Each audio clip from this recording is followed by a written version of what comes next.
Mm-hmm.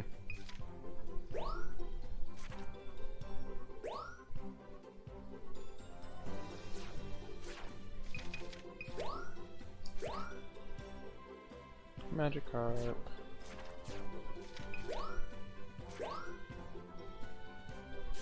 Vivillon.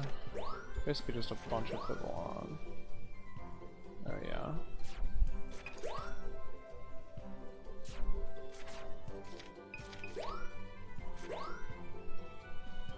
This was a stupid one. I don't know how I was missing that. There's another Crystal Blossom I was missing. This was a stupid one. This one I finally figured out. And then this was kind of a stupid one. I lucked into that one more than anything though. Doesn't look like anyone was injured. Yeah, I didn't think so. But you know, there's like a concern about air, basically. air quality and like spill off into the river. Yeah. Supposedly it's like expected to burn for days or whatever. Mm-hmm. So, like I said, I should be fine here. You know, if anything changes, obviously I'll hear about it, but I'm kind of surprised it isn't like making more headlines, but I don't like know what happened. There was like higher up on like the listing was like some accident that happened like on a racetrack. Yeah. I guess because like no one died. That you know. Basically. I mean, it's good. Yeah. That's why you can see the big epic explosions and be like, ooh, big epic explosion. I suppose. Yeah, they said they don't know what caused it yet, but that's not too surprising. Mm-hmm. Probably someone just left the stove on. Maybe.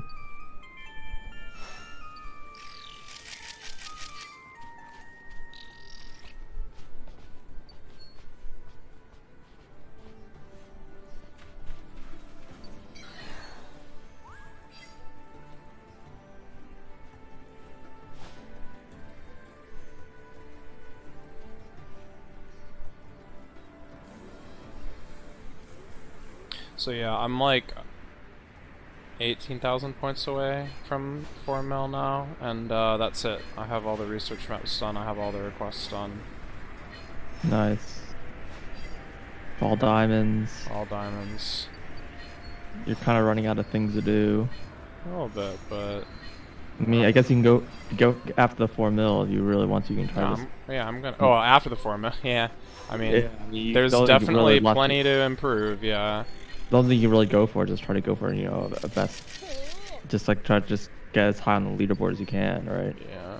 And at this point, well, I guess you could also, in theory, work on runs. Anyway. Oh, I wasn't gonna say that. I was gonna say the IL scores. Oh yeah, I haven't really done course scores. I don't know how like. I could improve a ton of mine easily, so I might like kind of just do every course and get like a reasonable score, but yeah. Yeah, I don't know. Main reason I wasn't doing a lot of those before was because I hadn't found everything yet, so it was kind of like, how do I even know that like what I'm doing is even nearly optimal if I'm like literally missing Pokemon that I could be getting on this route, you know? It's like, how do I know which route to pick? How do I know like, anything?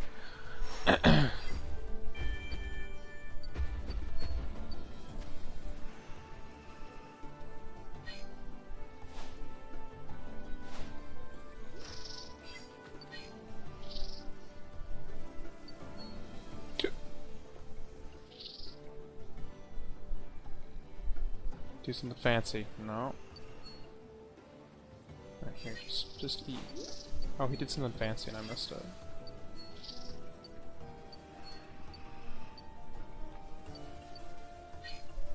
The angle's bad.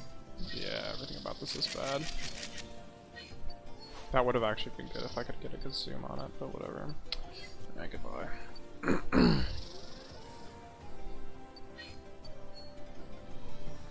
I wonder if Flygon has an idle pose.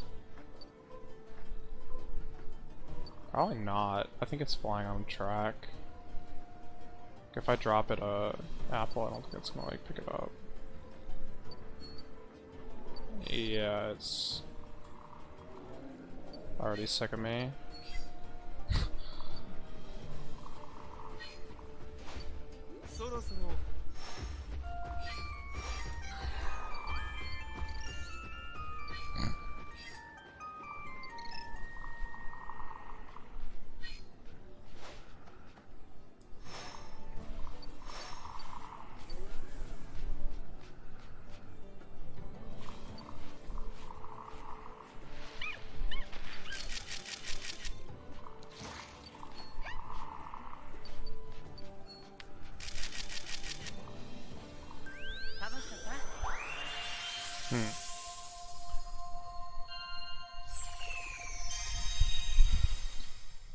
Kinda couldn't really remember what I was trying to take pictures of here, even though, like, the answer I think is just everything.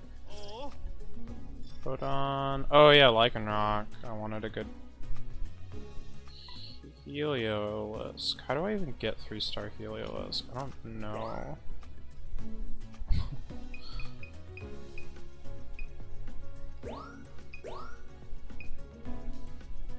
Wait, this actually would have been good if the direction was like a little bit better because of all the background points.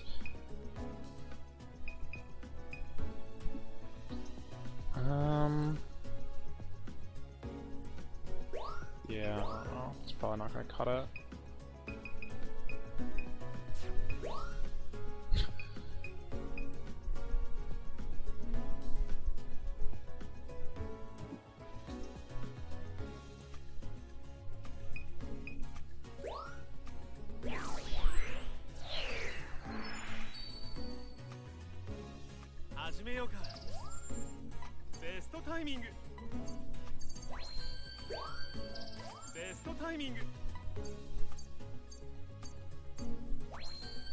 Yeah, that definitely needs to be improved though. Nice timing.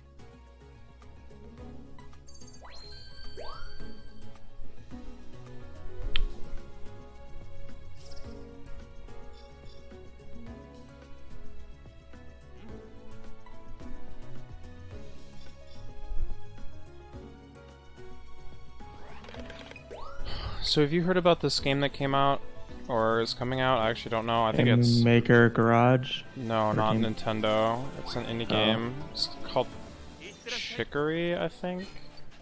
Okay, not heard of it. You haven't heard of it? Okay. I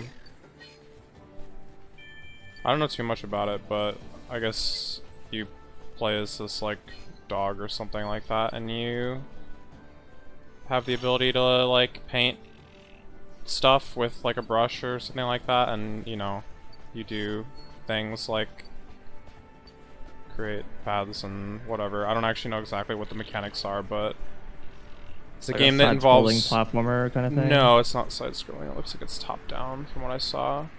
Okay. But it's a game that involves drawing to like do things. And you're a dog. And you're a dog or whatever, yeah. And like the graphics are all like, you know, hand-drawn and it's very colorful and whatever.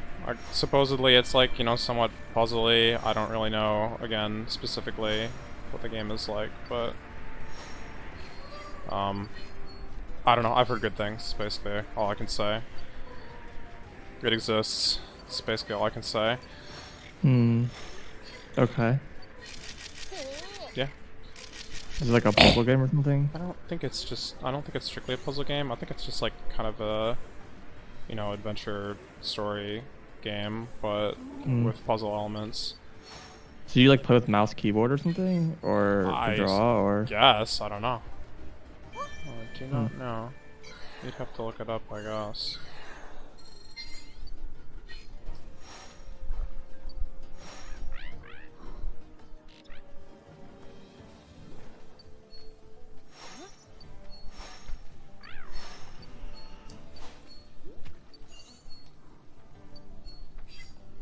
Yeah, but I don't know. It's some indie game. Supposedly, it's doing really well, so that's cool, I guess. Yeah, I'm looking it up. My sister is telling me that game that she's been playing that she said was good. But I don't know if that is meaningful or not. Called It Takes Two, I think it was called. I feel like I've heard that title before, but It's some sort of like cooperative game, but like she described it very terribly, so I need to just look it up. But it sounded like it's like a game where there's some sort of like asymmetric cooperativeness going on, but not in the style of like one person's information, one person's action. It's like you both have actions, you just have different actions. And like each stage or whatever has like different actions. Like it's a different mechanics in each part of the game. I or see. something. But the puzzling seemed kind of light, but it was supposedly I don't know. That's some cooperative game that she was recommending. interesting.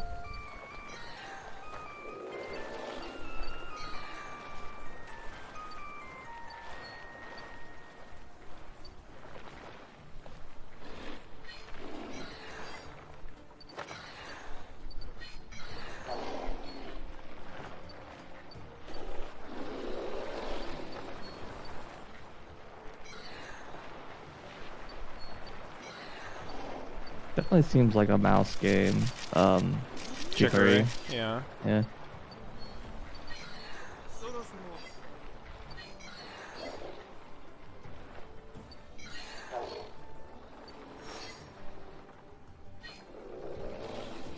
I'm trying to like get a grasp of what the mechanics are by watching.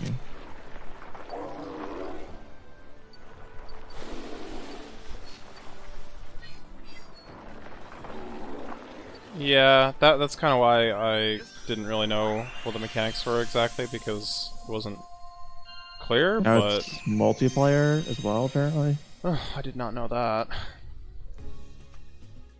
I think it's like split screen co-op or something. It's like local co-op. Gotcha.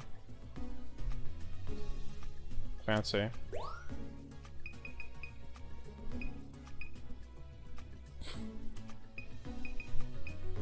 I don't know how specifically interesting the two-player, like with the two-player ads. Mm-hmm. I don't really understand.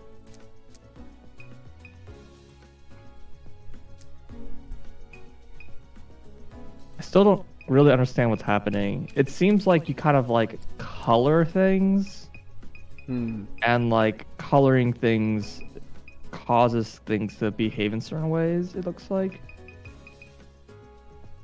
Like, depending on what color you use, or is it just, you know, color splash style, where you just splash whatever color the game feels like you put down? That I'm not sure on. Gotcha. There's like lots of like colors showing up, but I can't tell if it's just like you color things and they become colored, or if you like are somehow choosing the color. I think it's the former though. I think things just become colored when you draw on them. That would be my guess, but yeah. And things kind of just behave differently when they become colored, and some things like uncolor themselves, like it's just they get temporarily colored and whatever. I think there's like some sort of force or mechanic that like, you know, that's like uncoloring things or something. So that you're not just scribbling all over the screen the whole time. I Although don't maybe know. you can do that anyway. Maybe you do that anyways. It does seem to be an exploration puzzler. Yeah, that was kind of the impression that I got.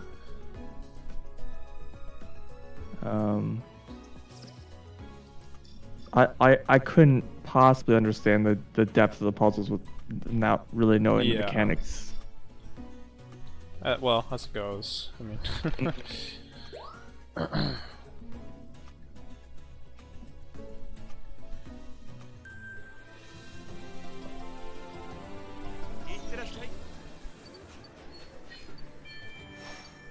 says 10 plus hours of gameplay. Well, So not super long or anything. yeah. Why not as long as Pokemon Snap? I mean, Pokemon Snap can be a really short game. Yeah. I don't know if you've heard anything about this game garage. What the heck they call Oh, it? I've seen like 10 seconds of it. Game Maker Garage. Yeah, there's a The Switch demo. thing. Yeah, there's a demo, and I tried to play the demo. Oh, did you? Yeah. Was it? The demo's crap. That's good. I don't think it's really gave the demo did not at all like give it a like indication of what the game was really like, to be completely honest. So I can't like tell you if the game was bad or not. I mean, in its core, it's just it's a game engine, right? Uh-huh. It's like a game engine make various kinds of games that, you know, it seems like it handles like, you know, different kind of camera perspectives, like top down and side scrolling and first person, but they're all like 3D cameras, but they're not, but it doesn't mean the gameplay isn't necessarily 3D. It seemed like the gameplay was actually always 2D. I couldn't really tell, like, so even like the first person games are still like not in a 3 space. You're like moving on a flat plane. But I couldn't really tell because the demo was so limited that you didn't get any opportunity to like see what you're really capable of. But yeah, it's an engine, and it's like a drag and drop interface, and you have like objects that have like, you can set their properties, and then you can like make connections between objects and so on and so forth. And it seems fine, I guess. But the thing is, the demo basically, there's a tutorial, and like the demo basically forces you to like, you only have access to like the first game in the tutorial or whatever. And so they make you make like a very simple game in the tutorial is how it works. And they kind of walk you through the process and like how to make that game and so on and so forth. And it's supposed to be kind of like an interactive learning experience. But it was very, very, very slow and a shit ton of text and not a lot of like user interactivity for like the amount of text that was happening. Lots and lots of bloat text, like tons and tons of just like flavor text and stuff like that, which just like really just extended the experience. And like the thing was like broken up into like subsections, and each subsection kind of like almost felt like it was like describing everything, like, oh, let's pretend you didn't know the previous thing at all, so let me like just re-explain everything real quick kind of thing. There was like a bit of that, and it's like, why, like I guess they like expect you to like take a break after each section, but like each section is only like a few minutes long, so it's like, what? Anyways, it's a very badly done tutorial. It was very frustrating, and it ended up being like, I don't remember how long it took me. It took like probably like an hour is my guess to go through the first game tutorial, and I was like, my guess is it actually, I don't know, who knows, might have been more. And it's just like, I don't feel like I really got to like do anything in the game. I assume if I buy it, I can probably, well, someone in my chat had apparently bought it. Just oh, it's actually out? It's not just a demo? Yeah, it's out. Okay, It's out I and didn't demo. realize. Yeah. I thought that they had like a pre-release demo. Okay. Apparently it's out. So they bought it, they said even if you buy the game, you're still forced to do the tutorial. And I was like, wow. I think after you finish the first game tutorial or whatever, which is like the entire demo or whatever, then it like unlocks the ability for you to like play the game. And there's tons and tons of tutorials. Like there's like, they have basically like 8 or so games or whatever. And I don't think you can even like skip ahead. Like you have to do them in order, which is like kind of weird because they're all like different genres, right? And But the thing that really kind of kills it for me, like, because it seems like it's whatever tutorial side. Maybe there's like in the future there'll be a way to skip through the tutorial or whatever, or maybe once the free play gets unlocked, it's like whatever tutorial be damned. But like the thing that really kills it is that it doesn't have like a real like network, like net play stuff. There's no net play at all. You can do multiplayer, but only local. And there's no like I don't know what the term is. Like there's no browsing, right? You upload. You can upload your game or whatever. And there's like some limit of how many games you can have, which confused me because like I can understand why there'd be a limit to how many you can upload, but I don't know why there's a limit of how many you can make. It's like 60 or something really fairly low. I'm like, why does this limit exist? But I don't know. That was confusing. Maybe just they can expand that later. I don't know. But when you upload it, you just get like a code, and so you can share that code online, and then like someone can like download your game using your code. Sure. I think you can also look up people by user and look through the user's uploads, but that also again involves having their code to look them up. So there's like no real like discovery process in that at all, which is I think like pretty much critical for anything like that to be useful. Like it's one thing to kind of just be like, oh, this is a tool for just like kind of experimenting with game development and like programming, I guess, and just trying to like get kind of audiences more for like young kids to kind of become, you know, if they want to like, you know, dabble in game development stuff, like here's like a tool that they can do with it. But I think like a huge part of that process is that like the popularity of a game, like the game of the Game Maker Garage, like wouldn't work unless it had some level of online, right? There needs to be discoverability. There really needs to be net play. Because I was like, when I played, it's like this thing just basically reminds me of Roblox. I mean, I haven't used Roblox, but like Roblox is kind of very similar in concept, right? It's a platform. It's like a game engine. You can make games. I don't know if you know what Roblox is. I've kind of. Yeah, it's the same thing. You make games, although they don't call them games. It's some fucking stupid marketing thing, and that has a whole hilarious thing. But anyways, you make games in it, and then you can like share them. You can discover games, and then you can also, and it has net play, and it also has like, you know, it supports having like a large number of people. Like you can have like, you know, 100 people or whatever in a game, like in an instance of a game, and so you can have a big game with a whole bunch of friends in theory. And it supports like microtransactions. So like you can offer things in your game that people can buy and like you get the money as like the game developer. So you can actually like make money from the games you make with microtransactions. And so there actually are like companies who've like, you know, big-ish companies who like actually make games for Roblox as like professional game developers. Okay. Which is a very silly thing. It's all very indirect. You end up like you end up like buying an indirect currency, like it's some sort of meta currency that's like in the game, and then you use that currency, you know, in the games, and then when you use that currency, the developer gets paid by Roblox. Essentially, I think is how it works out. So same things like bits and all it's that like kind of Twitch, stuff. Yeah. Yeah. Understood. So it's technically not a currency, but it is a currency kind of thing.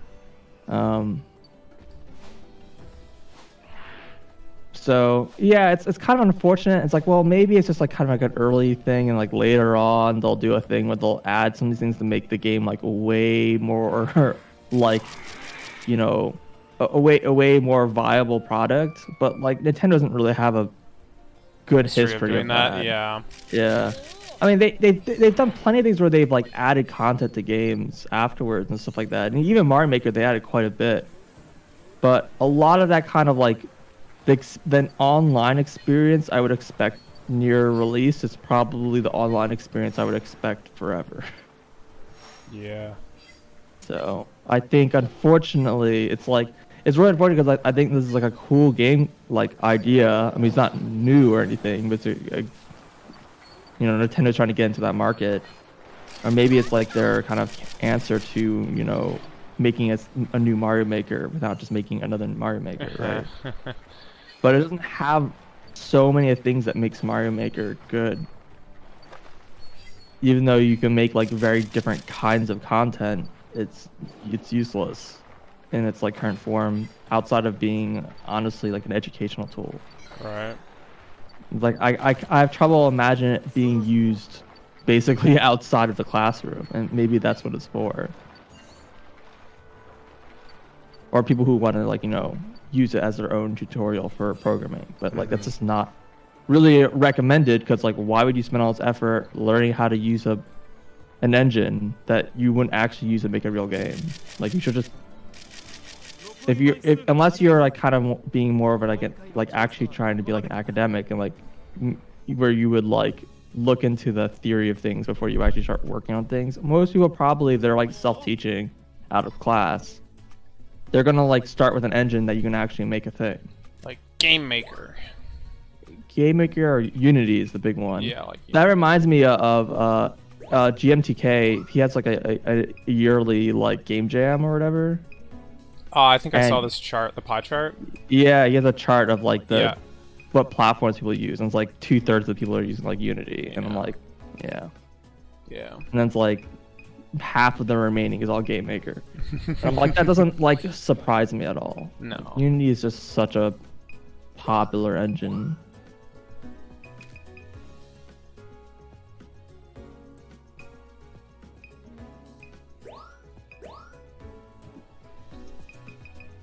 In many ways, I kind of like wish I had learned Unity, but yeah.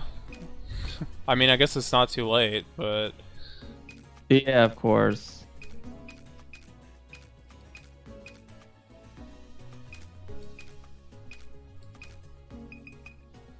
I don't know. It's like a lot of work, and the thing is that like I just hear too many like horror stories. Yeah. At this point, it's like as you're learning Unity, like you're smart enough at this point that instead of learning Unity, you're just very quickly asking so many questions about why it was designed the way it is.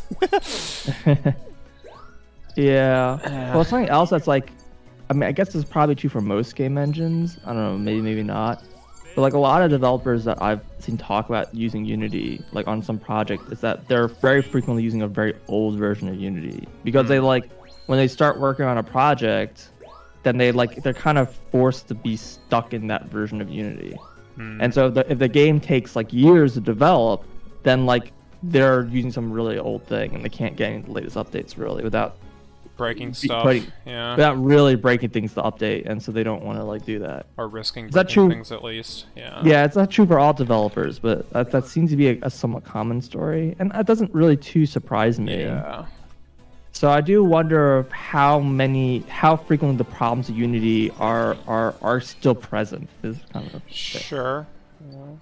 But it's like Unity's like designed as a 3D engine, so like it always seemed like a weird engine to develop anything 2D. But well, you say that, but I mean, GL is a 3D rendering. Well, I mean, pretty much everything running on the GPU is going to be using is like 3D. Yeah, I mean, so in that sense, I mean, like, what are you going to do, right? Well, You've got it's not actually strictly true. You can still write like a tile engine and like or a 2D engine like and run it on your GPU.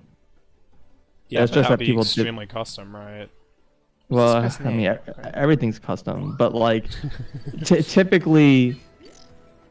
Well, I mean, if you're writing like, GLSL or whatever,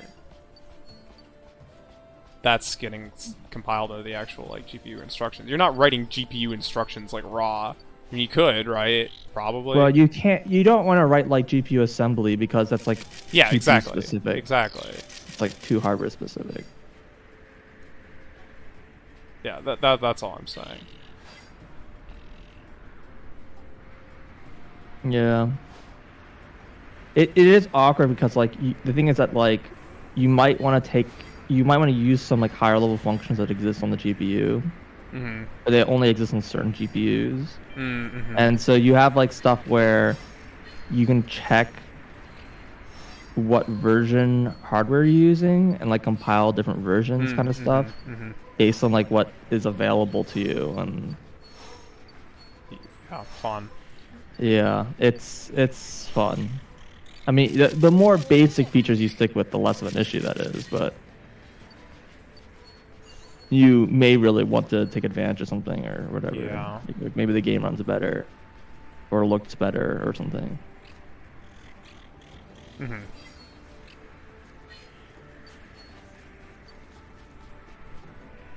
It wasn't called Tale for Two. Maybe it wasn't called Tale for Two. What was it That sounds like the called? game that we played, so... Yeah, that's the, yeah. Maybe, oh, sorry, It Takes Two. That was what it was.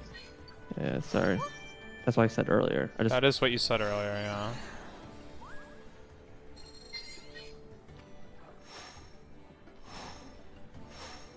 It's got like online. It does have it online.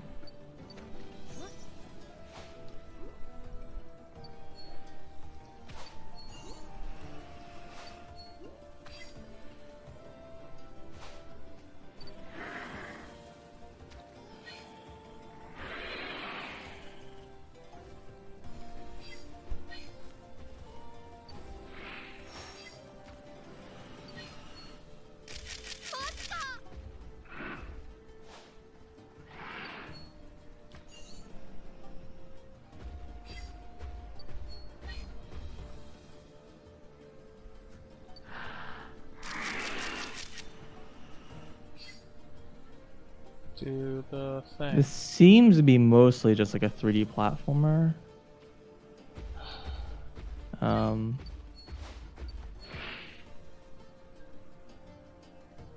But yeah, it's like the different characters like frequently they look like they have the different abilities they have are frequently look like at least in the demo they're showing that like a lot of times they just have like different guns essentially.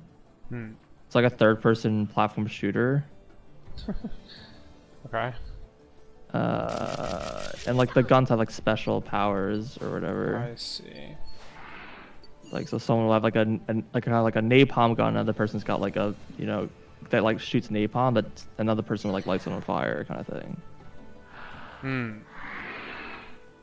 So there's like different kind of synergies, or like they have like one person has the ability to repel things, other person the ability to repulse things. Like repair and destroy, etc., etc. You know, like things like that. Yeah. So there are like some puzzle platformer elements to it, and some combat-ish elements to it. Okay. I don't know. It seems, I don't know. I don't know if this is really something that I'm really interested in. I don't know. Perhaps the Yeah. story is a bit strange. There's a story? Yeah, it seems like the plot is like the parents. There's two parents being who are, I guess, getting divorced or something. I don't know. And the kid basically turns them into toys, and they're like forced to like, go through these like toy world challenges, and like so you're the I guess parents. you play as the parents, yeah, and like I guess the child is like getting them to force them to work together, and now they can like God. it's like some sort of like corporate team exercise. Yeah. And now they're lovey-dovey now that they're forced to do all these exercises together. God. Yeah.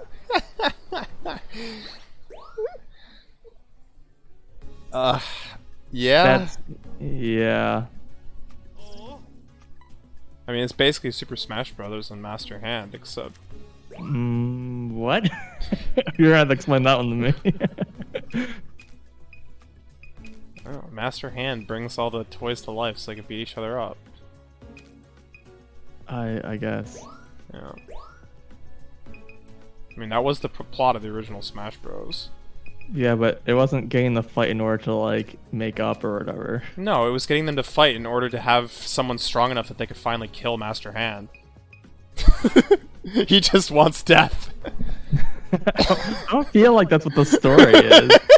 It's actually not really clear why No, he it's brings... really not. No, because I mean, I think Master Hand just wants to be the puppet master, right? Yeah, I don't know about Master Hand. I always thought that the plot Crazy of Hand. Oh, no, the plot of the original Smash was just, you know, some kids were playing around with their toys or whatever, and that was like the plot. Like they had them beat each other up because it's fun, you know. And they like their most like likely. to see all their favorite characters do cool things, and they put them up against each other because how else are you? I mean, there really was no story to the game until Brawl. Yeah. Melee had even less of a story than first game, honestly. But I mean, it still has classic mode story, but I don't know if I would really agree that it has less. Well, I think it has basically the same story. I don't know. There wasn't Master Hand turning them into. Like... I guess I don't know. I think that story's fine. Like, 'cause like the way I always viewed it was like he's like the puppet master, and he's like just creating these like these toys to fight each other for his amusement. Mm-hmm. And yet. In Brawl, Master Hand himself is a puppet, and it's all very meta. It's all very meta. Yeah. I don't know, the plot of Brawl was okay for what it was. Yeah, it was fine. I mean, I think the big part of the story of that game wasn't even the story, but like all the just the character cutscenes. interactions, yeah. Yeah. Picking Diddy Kong, just being Diddy Kong.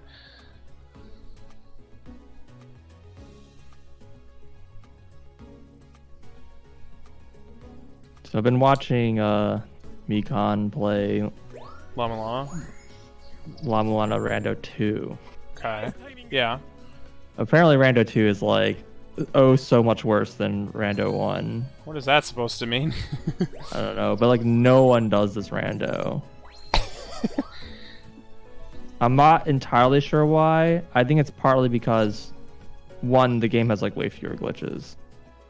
In Lana 1, you can like you can basically like pretty much like any like corner you can like clip into and then clip through the floor essentially. Lovely.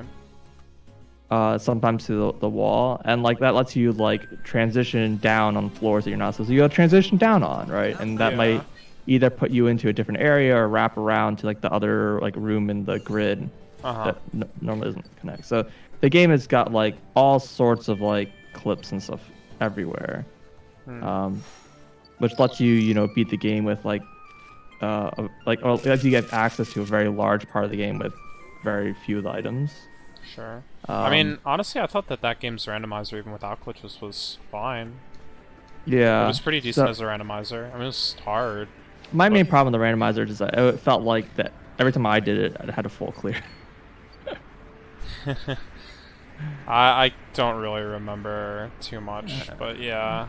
That's my main memory of that. My main memory about the randomizer I don't think I ever bothered killing Mother.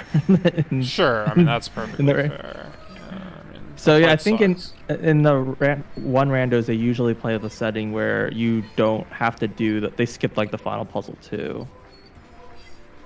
So you just like which one was the final puzzle? The whole thing with like the mantra. Oh, in the original. Okay. Yeah. In the original, you skip that. You just kill the boss. I think you just have to kill the bosses, and then you need like the 4 seals at least, probably. No, I don't. You don't. I need guess the 4 you could probably seals. clip past that check.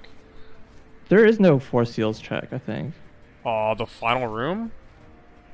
Like the room with the final boss? I'm pretty sure you need the 4. I thought. Oh, then there might have been a 4 seal check. Or was it 5? I don't remember how many seals there were in that. I think there's 4. There was 5 spaces, but there's only 4. I think. Yeah. There's only 4.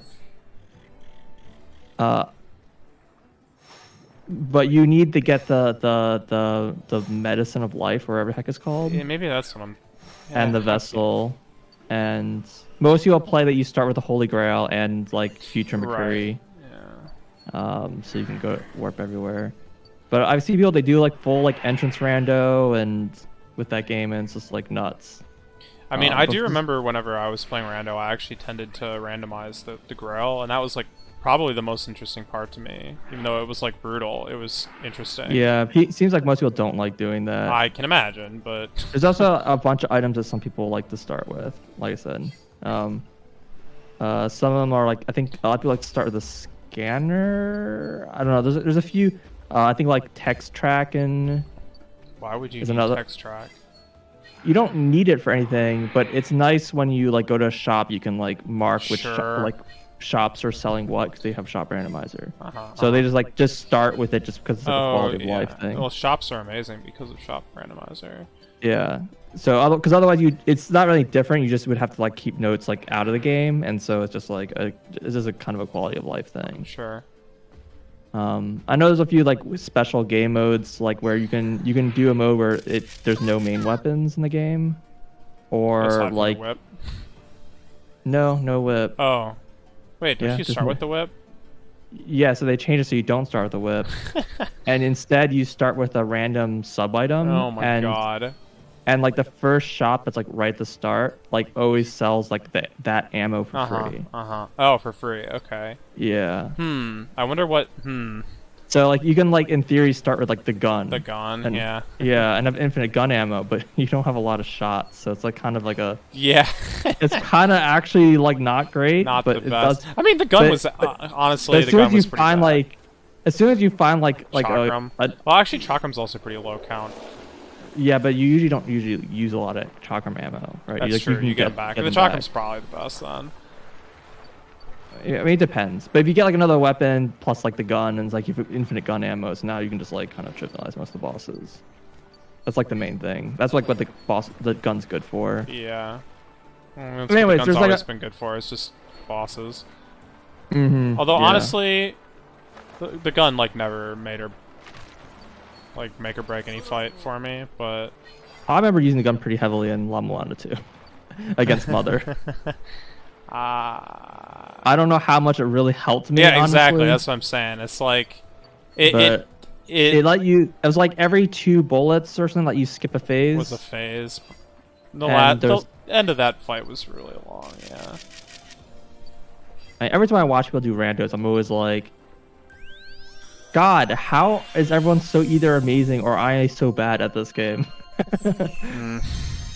Everyone just seems like just like destroy the bosses, like just go down instantly. Like either they're just like they know the attacks really well and they can just dodge everything, or like a lot of times just like they just do so much damage. Like the boss just goes down like freaking butter. Yeah, I don't know. But it helps, I think, having like a better idea of like how damage works, like the different damage the different weapons have, and so on and so forth. Since that seems to be like a big thing. Anyways, I don't really know exactly what it is about La Mulana 2 Rando that makes it like so horrible. Besides, like I said, it doesn't have like I've watched it. It seems fine. I mean, watching, I'm always like, wow, I really don't remember a lot of this game. I mean, yeah, we only played through it once. I guess. But I think part of it is that the game's a lot harder than the first game. In terms of like combat. Yeah, the combat is way harder than the first game. So like if you like don't, yeah, you can get, especially in the rando where you might have like low like equipment at times and like you can have some really rough parts of the game. I think that's probably part of the issue. I mean, the corridor with all the mini bosses or whatever sucks. Even with you mean like La good Mulana gear. 1? Well, both of them, but La Mulana 2 even more. Oh, the Malice of Hate? No. Yes? Wait, I don't remember. I'm probably not that, but I think it. no, the area was. I know what you're talking about. The area is like frozen in time, and you like put in the gear, and then all the bosses wake mini bosses wake up, and then you fight the baby face or not baby face. Yeah, depending on your like score or whatever, that's like tracked hiddenly. Still don't understand that one. Yeah, it apparently like doing certain things and getting certain items and blah blah like affects your score, including time. Yeah. And that like affects the phase of the boss that it starts at or something. Yeah, I just remember when I was doing like whatever main weapon only or whatever, whip only, I can't remember what the Chivo was. That boss was like way harder than it was in like my first playthrough, and not because I didn't have the weapons, because like even when I was fighting that boss in my first playthrough, I was mostly using the whip, as I recall.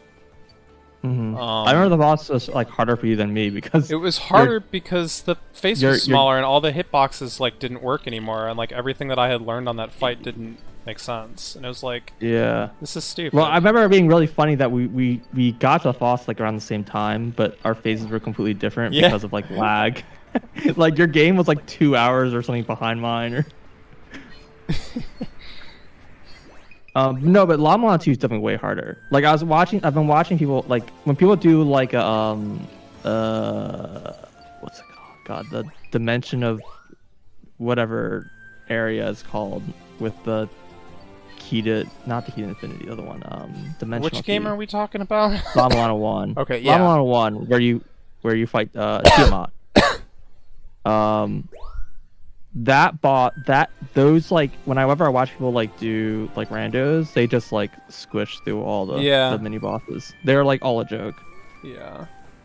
Like once you like can have like a strat for them, like they're all very, very trivial and none of them have very much health. Yeah. And like Llama 2, it's not like that. Llama 2, like everything's just way more tanky. Yeah. Well, and also I found that in Llama Lana 2, the like bosses were just like less interesting also. Or at least the mini bosses were. Especially the mini bosses, I should say. I don't know. I don't really remember. I don't know. I felt like a lot of the mini bosses they were just like HP sponges or whatever. I don't know. I feel like Llama 1, a lot of mini bosses were just like they just went down so fast that you didn't really get to see what they did. And that's fine too. Like I think that's why they made them more of HP sponges in Llama 2 is because like they wanted to make it so you're like forced to like learn the boss. Essentially. Yeah.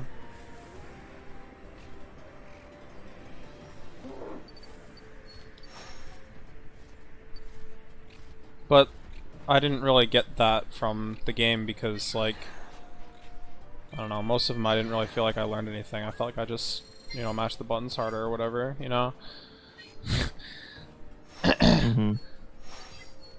Like, there was some bosses that was just like, yeah, there's no dodging this. Like, that's like how it felt or whatever. It's like, I'm just gonna tank this attack every time he does it or whatever. Like, there's so many bullets on the screen that I can't deal with this or whatever. And it's just like...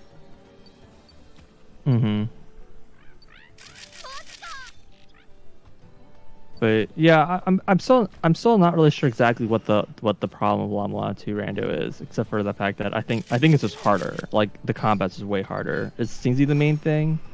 I think there's also potentially. I think the game is probably bigger. It has like more checks with more items as well. Maybe. I kind of felt like they were similar They were size, about similar, honestly. Yeah. But maybe in terms of like actual location checks and item counts is not so, not because I was thinking more of like because when we play through casually, you think about more of like how long the game was, a little bit. Yeah. So it might be that it's different once you do a rando. I'm not sure. I mean, look at the trackers. They honestly look pretty similar, though. So I'm not sure that's it. I mean, there's certainly a lot of mini bosses in Llama Lana 2, though. I think there are way more mini bosses. Yeah, there were. The end condition still kind of confuses me too in this, but I think that's configurable. But it seems like what Mikons is playing with at least is like. You have to find all the dissonance items, and then once you find all the dissonance, you have to go and fight the dude at the Rainbow Bridge. Hi, Maul. Yeah. And Bifrost?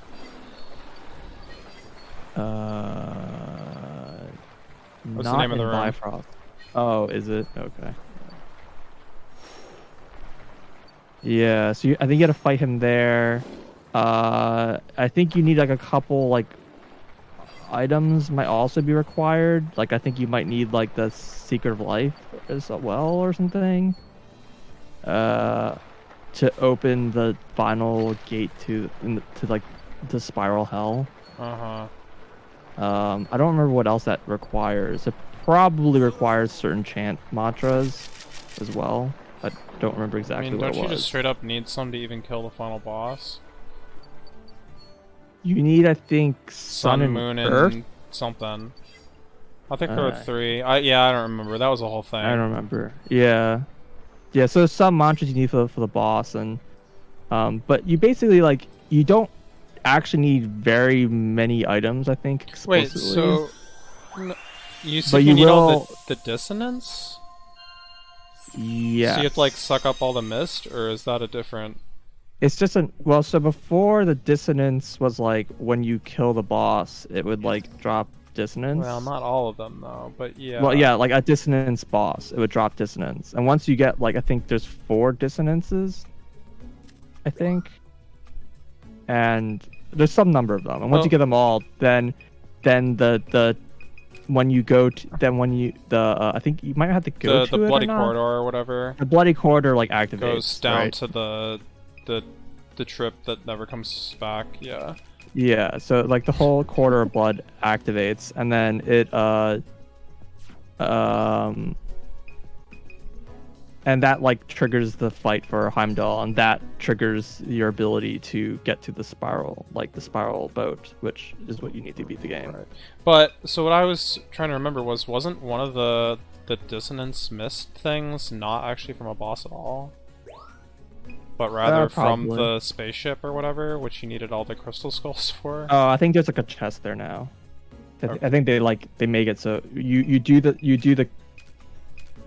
I don't even know if you need all the crystal skulls for that actually. Don't you? Maybe. I mean, in the rando settings that they're playing with, you definitely don't need them all. But that might just be a configuration. Uh-huh.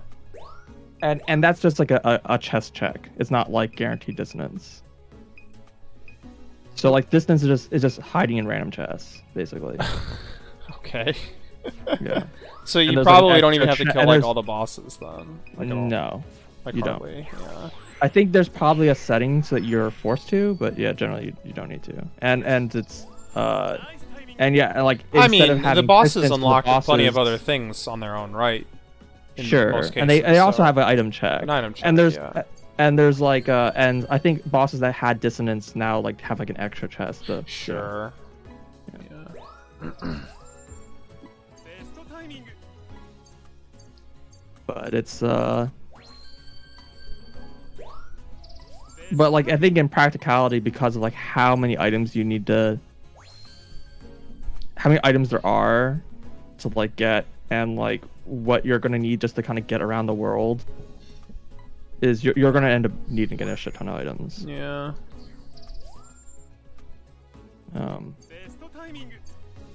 There's probably some set of items that I'm not considering that you also probably need in addition. Like probably some computer software or something. Oh yeah, for sure.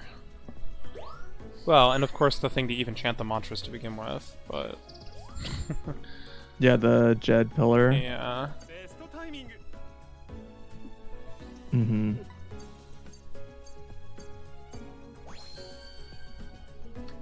I don't know why this picture turned out so well, but I'll take it. But yeah, the Jed pillar is like part of the reason why I was like, I don't like know how I'd even entertain the idea of doing a rando of this, because it's like you just have to know all the solutions, right? And so it's like there's so many like Jed pillar like combinations you just have to know. Like I guess you just have to have like good notes or something. Yeah, just have a doc. I don't, whatever. I guess. Well, I felt like I did Lama Lana back one when we were rando. playing it, didn't- I had most of them memorized, but What, Lama Lana 1? well, both of them. Well, what I mean, the puzzles in 1 were easy to remember. Like, I could probably play through a 1 rando, to be completely honest. I don't think I could fight the bosses very well. Sure. But Yeah. I think I'd be able to remember most of the locations. Lana 2, no way. Like, the game just wasn't as memorable for me. Yeah, well, that's for sure. And there's just a lot more, like, there's so many puzzles, like, with the Jed Pillar, just like, enter this combination here, and you're just like, okay, this doesn't memorize this combination, right? Well, and even if you like had the actual hints in game, it's like, oh yeah, what does this actually mean? Because there's like 2 like words for everything, and sometimes you're not even using those words, but instead some like other thing that symbolizes that word. It's like, oh my god. Yeah.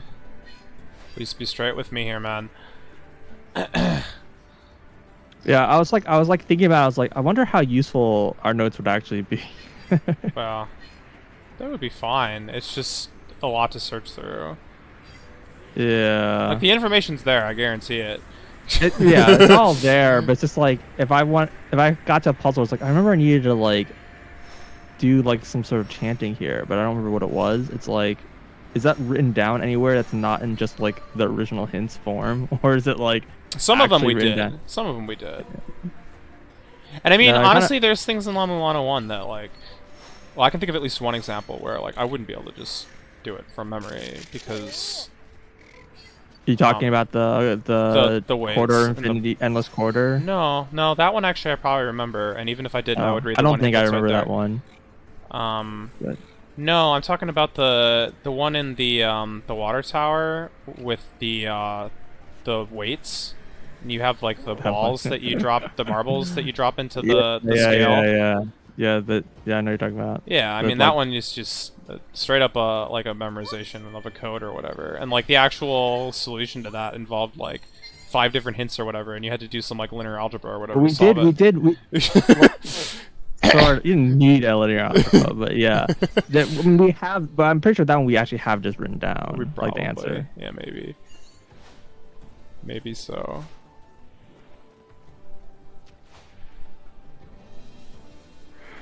Amala 2 has some really confusing areas to traverse. Oh my god, he's right now. He's in what's the name of this area? I mean, Lana 1 also had confusing areas, but Yeah, I don't know. There honestly, there was a couple. honestly, without a map, I felt like Okay. La Mulana 2's areas were typically easier to That's navigate fair. because they were like more Euclidean in general. You know, like La Mulana 1, the way that the wrapping maps worked just made things like naturally confusing. Yeah, because Lana Lana 2 doesn't like rap at all. It doesn't. In fact, the entire like game map is basically. Well, I mean, that's the whole thing. Sort of. Half of the map, but yeah. Well, and the other places were situated like in locations not attached, but you know they were generally located. You know, either they made like a hexagon or whatever around the main. It's supposed to street. be some like physical layout. Yeah, exactly. I mean, which was awesome, honestly. It was kind of like part of the best part of the game. Was like the overall map of the game, but Yeah, I wish that puzzle was used more. yeah. Well, by the time that we got the star map, we like knew everything. We're just like, yep, we know exactly what we're looking at right now. Yeah. It's like, please tell us where like the 3 things we're missing are. And then it did. Yeah, that game had some like really strange things. Like going to the whole Brahma thing was so weird. Yeah, well, that's another one that you don't just remember the answer to without. Well, I don't mean that. I mean like you don't get anything from it, right? Yeah, you get the map, and it's like missable or whatever. Technically, wasn't that a thing? Well, I think they patched it so it isn't missable. I see. Yeah, I think there's like in like some part there's like a glass tube that you can break apparently. And oh, sure. Yeah. And if you like break it early or whatever, It just then like cracks. you can't like you basically break the Brahma puzzle essentially. something like that. That's not what I'm remembering.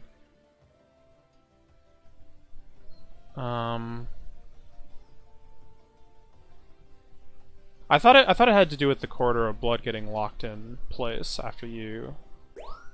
I mean, sure. I mean, yeah, you can totally skip it entirely, and then at a certain point, you just can't even get back there. But yeah, apparently there apparently was also something about like skipping Brahma by breaking that glass tube or something, and like they did some patch where you like couldn't break. You could only break that tube once you've like finished Brahma.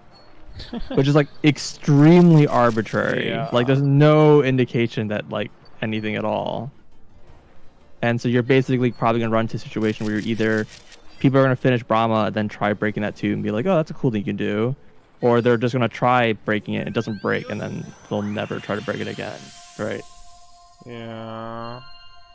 Yeah, it's weird.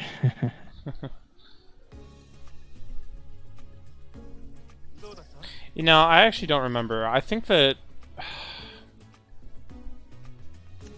there was like something where there was like actually a roundabout way to do the thing that I assumed you couldn't do after. Yeah, because when the quarter of blood activates and locks, it like I think like a bunch of areas got like disconnected. Right. But I think there were like later on a way to like reconnect everything was again accessible or something like that.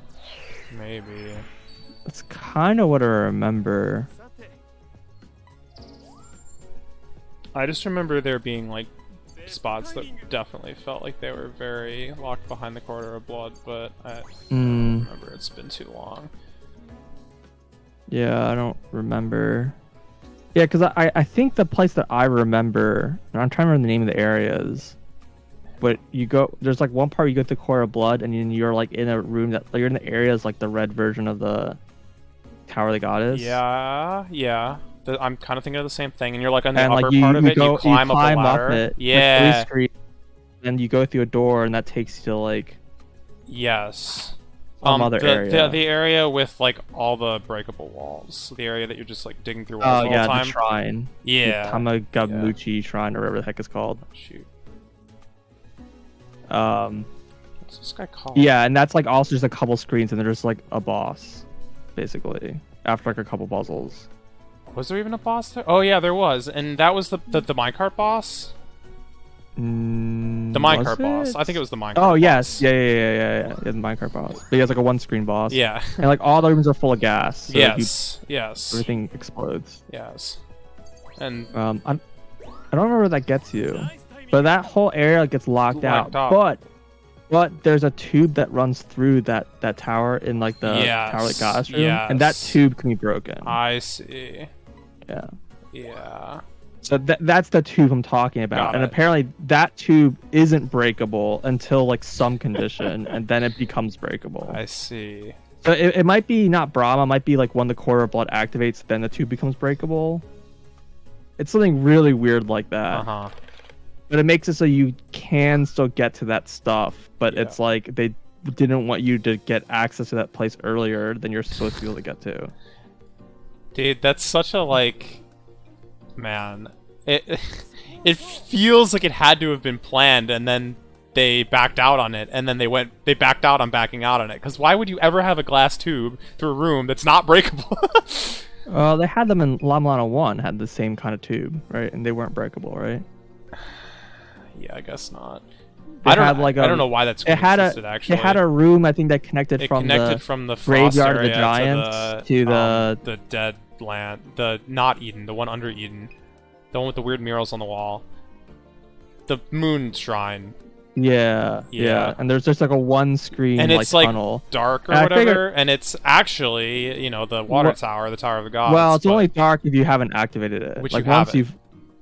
Yeah. Well, you can later, and could have, but you really. You can go back. You can go back through there later. Is what I mean. Yeah. And then it's all lit up. Yeah. But you really have no reason to go through that corridor later, to be honest. Are you sure you can't break that eventually? I thought once you hit bombs, you actually could. Maybe. Oh my god, that's right. This game had like dash boots. Dude, those are so bad. Those are Forgot all ridiculously about buggy those. too. Yeah, that's so bad. Number of times I was running through the quarter of blood and just couldn't stop running anymore, and I was just doomed. Mm-hmm. Oh, hey, look, it's the map of the game. You know, in the beginning of the game. That's just like there the whole time. Where? Well, not being the game. This is a Immortal Battlefield, I think is this area's called. That's like the second area or so. No, I don't think this is Immortal Battlefield. This is like the central, like main area. It's like the bigger one. The double-sized one with like the water levels and stuff. Yeah. Where you actually go to the final area from. Yes. And like the. Anyways, at the very beginning when you first land, because it's right, there's like a map of like Yggdrasil. Was there? Mm-hmm. Interesting. There Was is. it on the wall I or think, whatever? Yeah, it's like a mural. I think that's one of the things we noted when we kind of like were piecing together the map of the game. We're like, oh yeah, here's like the thing, and it kind of. I think we like going through the logs to kind of figure that one out. You know. It just was like never important. No. Like knowing the shape of Yggdrasil was like never relevant. Just like, oh, that's a cool fact. I mean, like, it made navigating the Quarter of Blood slightly easier, but yeah, well, no, because the Quarter of Blood was not in Yggdrasil, right? It was all like in the ancillary areas, right? Right. Well, that's what I'm so, saying. Like knowing how those were. Yeah, like you had to know how knowing those areas is a little more relevant, but like all the Yggdrasil stuff was like way more like heavily defined because other ones were kind of just like floating around a bit. Yeah. Like knowing where those things were was a lot more important.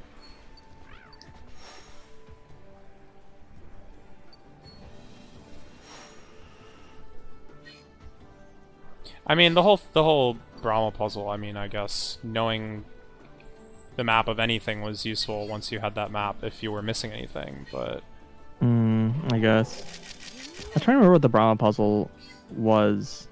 It was the whole thing with like the 4 weights and the different like gold, silver, bronze, and whatever, and it was like there were the different symbols, and you had to figure out like there's like different time periods or something. And which time period went which with thing, which went with which other thing, which went with something, and then there was an order, and there was like a number of times you had to drop the weight, and okay. And then you also had to line up the color, and yeah, that puzzle was, I remember being kind of weird just because they had like the Brahma wheels like all over the game, and like you could solve them in quotes, but you didn't like get anything.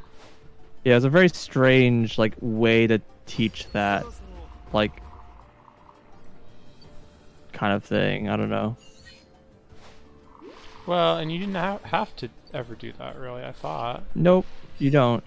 They're like, I think they're just there to kind of like train or like reinforce like how like that mechanic worked. So just for the Brahma puzzle.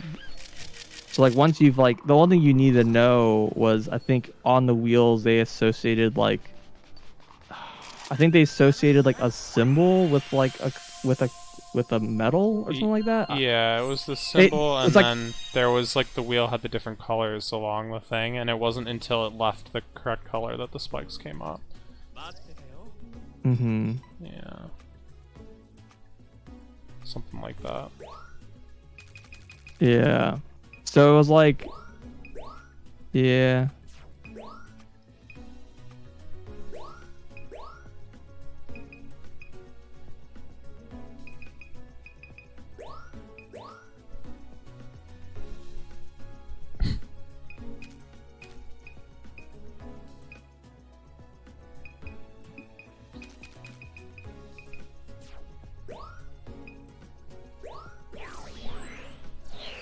I think that there was redundant information in that puzzle, and that was actually probably Hakamakahara Shrine. Sorry, not even close.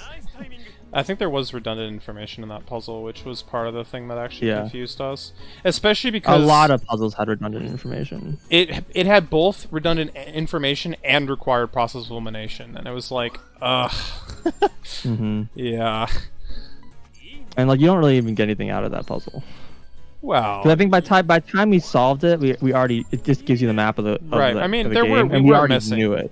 We knew the map. Well, it gives you the map and it gives you the locations of all the crystal skulls and all the mantras, and something else. Maybe it was just those things.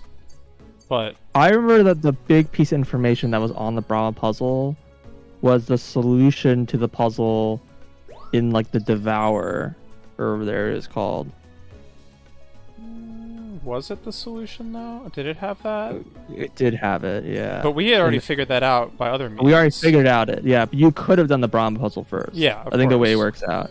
Yeah. So it's like, to me, the way I saw it was like, well, it has this map, it's a kind of hint where you can explore, but there's tons of puzzles that you probably like. Knowing where crystal skulls are isn't very useful. You just really need to know I don't what know. puzzles haven't you solved, right? That I don't know. That I kind of feel like that wasn't actually the case for a lot of those though, because like one of them, for example, was just like it was a bomb wall in the room where the map tells you to go. So you go to there and you like try everything and then you find it because you knew it was there. You know, it wasn't a puzzle. Mhm. I In don't fact, know. it was like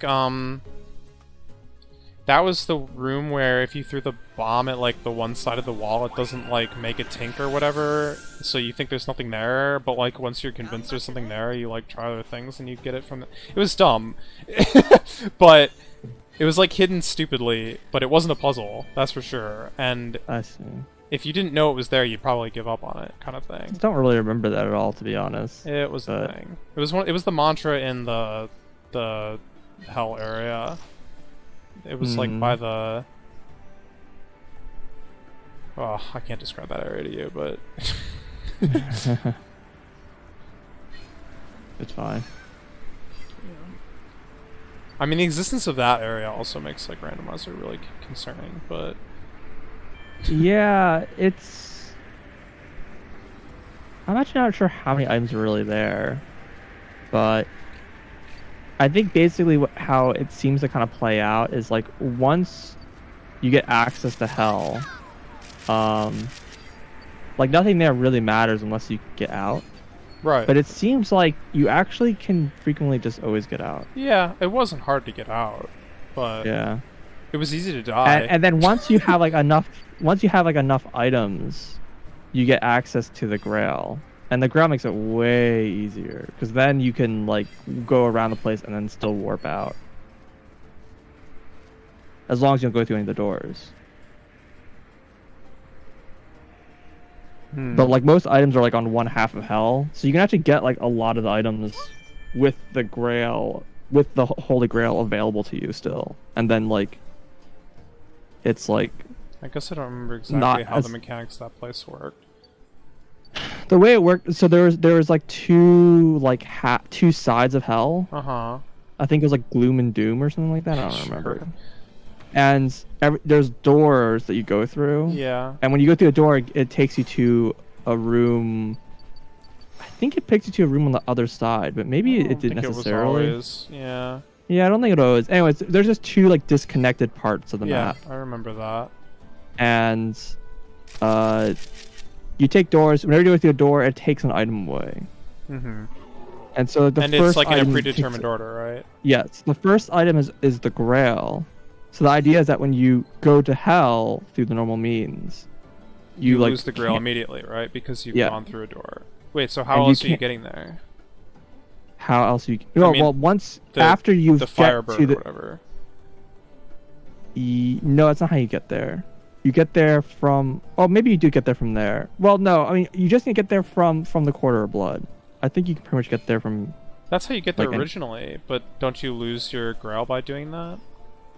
Yes, but there's a number of exits that don't require anything. Oh, So sure. some of the exits they were like green or whatever. Uh-huh. And like depending on something that I don't remember if we ever learned how it worked. I think it was like the timing of the blinking light or Yeah, something. something like that. Yeah. It either takes you to the doppelganger room, Uh-huh. or it takes you out of hell. Or it takes you to some other room. And there Or were a it takes you few to another room. There were There's a few places that take places, you, but it usually took you out of hell yeah. to some annoying place. But once you got out of hell, you could warp, right? Yeah. But if you had like enough items, you can go deep enough into hell to get access to the Grail tablet. Oh, yeah, but that took a lot of work, didn't it? You need a lot of items, yeah. And once you have that, then you can could just just warp warp in to and there. yeah. And you still the doors still apply, but like now it means you can like get some items and warp out. Mm-hmm. As long as you don't go through any doors. So like I think people typically basically hold off on going to hell until they like have those items. If they can. Right. I think that's the idea. Because it just comes so much easier. Yeah. Although I think part of that requires crossing the River Sharon, which requires having exactly one gold. Coin, yeah. Yeah. I think that was like part of that whole trip. It definitely was. Um, and there were some mini bosses involved, and yeah, but you could do it in like multiple passes, like if you were willing to take the exits out and stuff like that.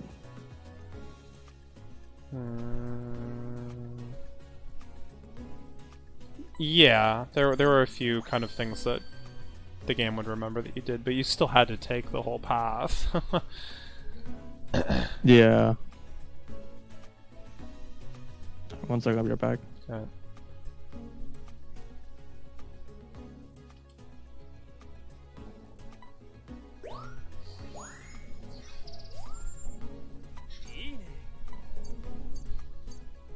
Ugh.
Oh, oh, oh.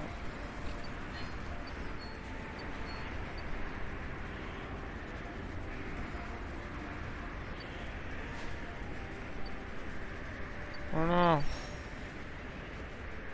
Come back.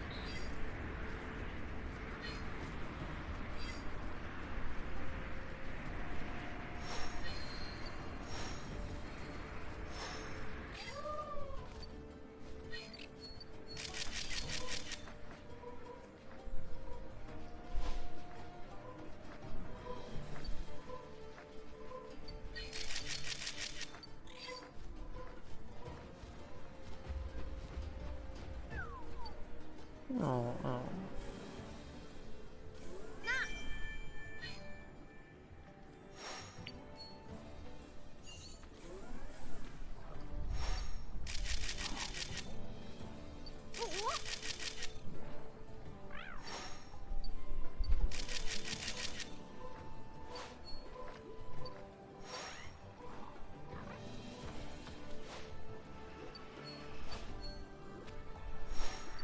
Hungry, hungry hippo down. Please eat my food. No. I tried. Well.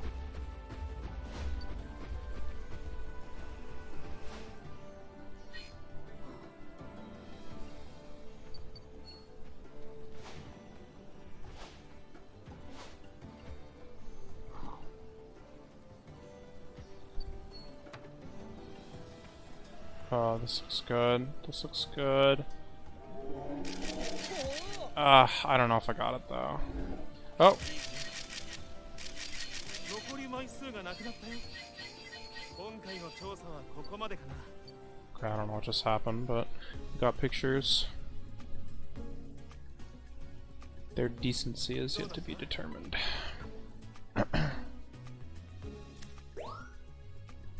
Wait, eating is a 3-star?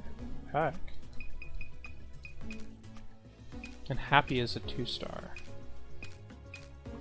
Okay.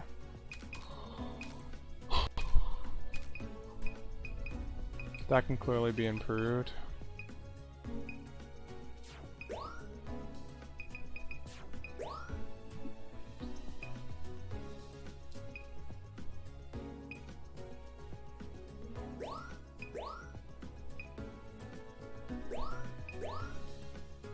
This is 3-star. I might have to turn this in then. What is this one from the beginning of the course though? 2-star.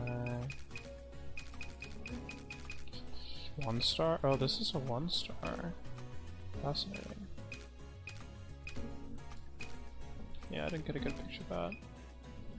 Oh, this is pretty good though. Yeah.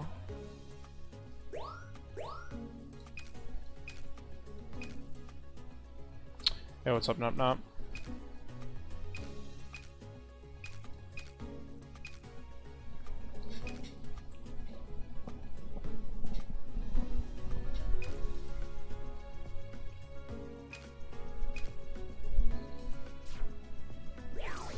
So have you seen any of the new DLC area in Lava Lana 2? Is it out? I thought so. I thought it was only announced. Oh. La Mulana 2 Steam DLC. Tower of Oanis. No, it's not out. Ah, I see. No release date either. It just says soon. I see. Yeah, I figured it would have been out like Author Blues and Co. would have been playing it already. Hmm. And I haven't seen them stream it, so I figured it wasn't out. Nice timing. I mean, I don't know.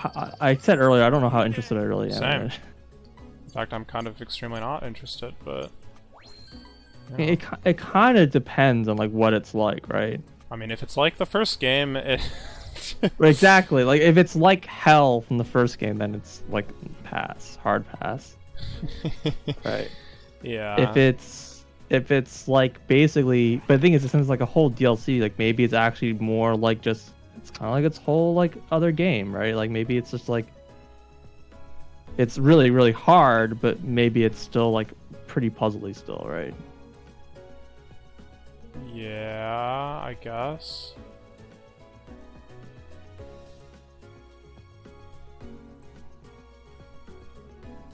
I mean, it can only be like so much if it's self-contained, and it would actually be horrible if it wasn't self-contained, because all of a sudden it's like, oh god, what Well, is it could changed in be the like game? self-contained, but like multiple areas is what I mean.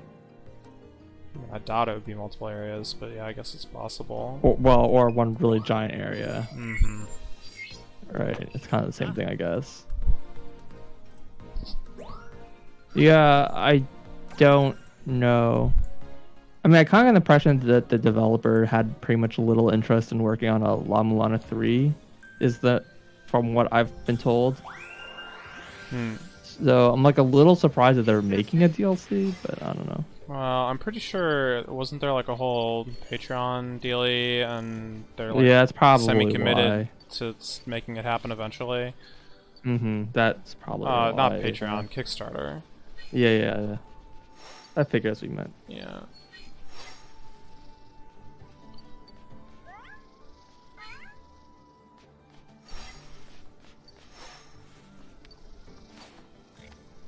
Well, and wasn't that kind of the story about like why the end of the game sucked? Is like they ran out of money and they just kind of ended it? That's what I heard. I hadn't heard that, but it's believable. Yeah. That's like a story that happens in a lot of games. Yeah. Freaking freaking Dark Souls is like super like that. Hmm. Dark Souls 1 is like kind of famous for being like extremely unfinished.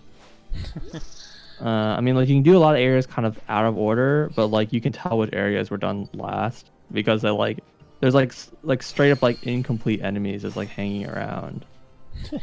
Like there's enemies that have like only half of a model, and they like AI is like very broken and like the area is very sparse and not like it's like yeah. It's like this area is like It's really just really for bad. atmosphere, dude. Yeah. But apparently it's pretty famous for uh being unfinished or whatever. Mm-hmm.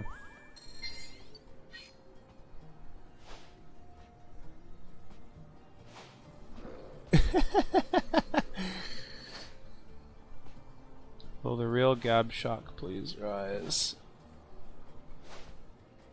I can't hit this guy to save my life.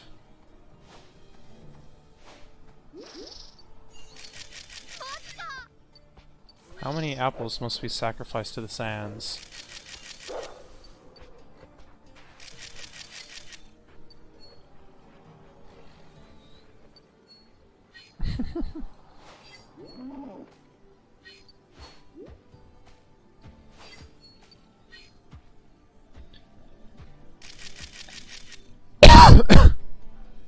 But yeah, I don't know. The trailer kind of showed a bunch of like screenshots of like areas that look like very different styles. That's why the reason why I'm not so sure. Mm.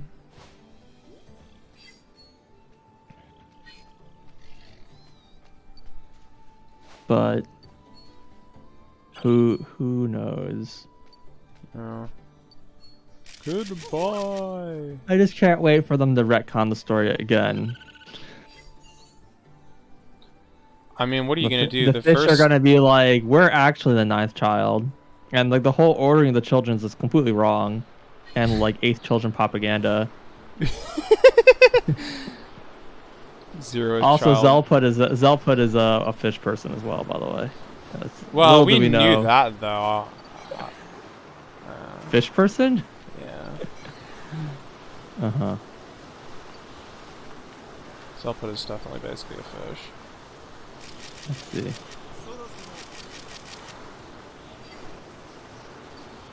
I mean, only fish blub on for so long, so I mean, what are you gonna do? Really? I don't know how many fish you know, but I haven't really heard them say literally anything in any language. Yeah, but they're fish people. Hello? Go on. Half fish, half people. So does that mean they like speak the average amount between Yes. people and fish? Yes. So they speak it half as much as people. Yeah. Oh, okay. It's the top half, though.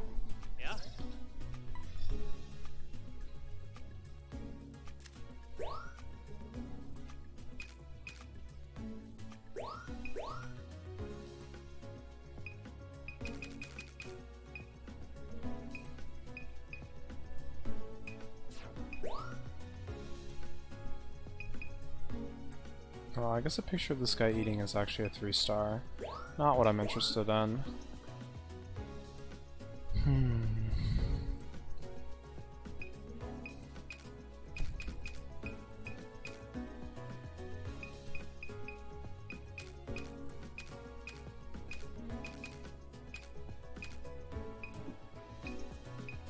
Wait, Flygon just eats it himself? Yeah. Oh. Maybe I'll turn that one in. I don't know, it's gotta be either that one or... Oh shoot. Okay, that one or... None of these are beating what I have in terms of 1-star. What about... this though?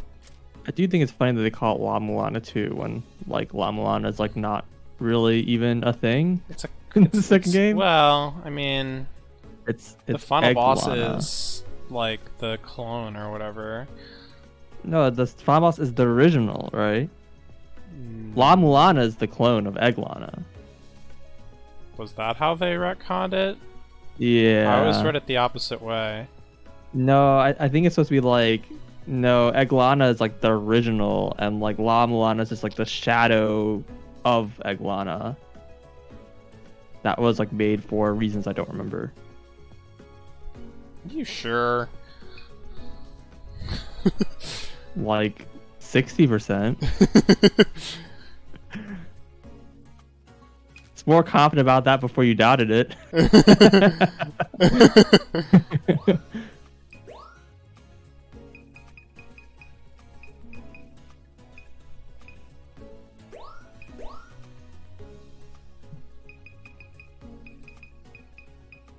What was the store page say?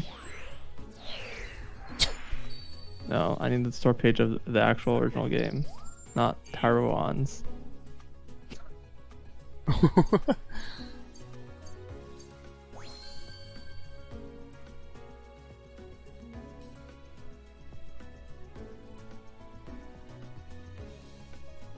Dude, my desert scores are so bad. I can't improve them easily. ナイスタイミング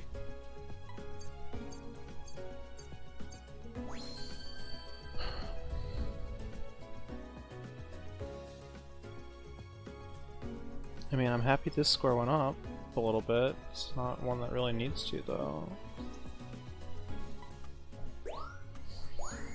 ナイスタイミング Direction 1000. What the heck? Yo. Doesn't really talk about on the store page. I mean, they just say store page just really just says desperate to find the cause of numerous recent appearances of monsters from the ruins, Lumisa heads to the other La Mulana ruins known as Eglana. This doesn't really help. The game is a surprisingly high rating on Metacritic. I'm sorry. This game is like very well received. Which is like strange since it doesn't really. It from what actually makes not that strange. Because whenever I see people talk about it, it just seems like there's a small group of people who've actually played it and liked it. Everyone else refuses to touch it. Yeah. And it's not that everyone hates the game; they just refuse. They just refuse to play it. Burned way too hard by the original. Well, even the original, right? Like both of them. Sure. Like it's like an entire genre of gaming that just seems most people just don't even want to try. What, the bad platformer genre? Bad platformer? No, there's tons of bad platformers out there. I wouldn't consider La Mulana a bad platformer.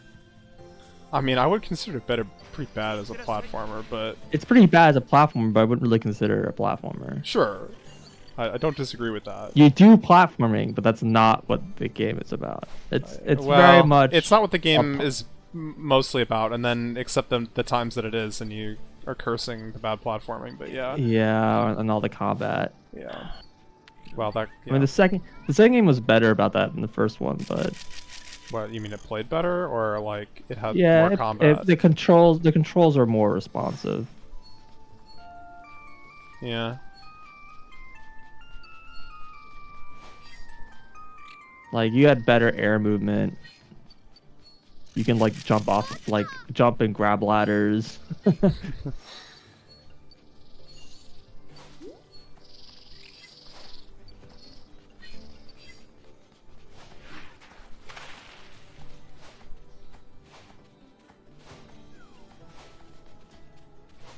Dude, this guy is going on a journey.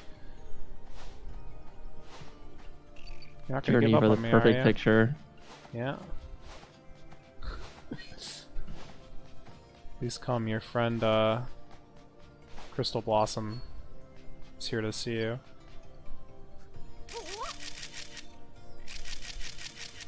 Ah, shoot.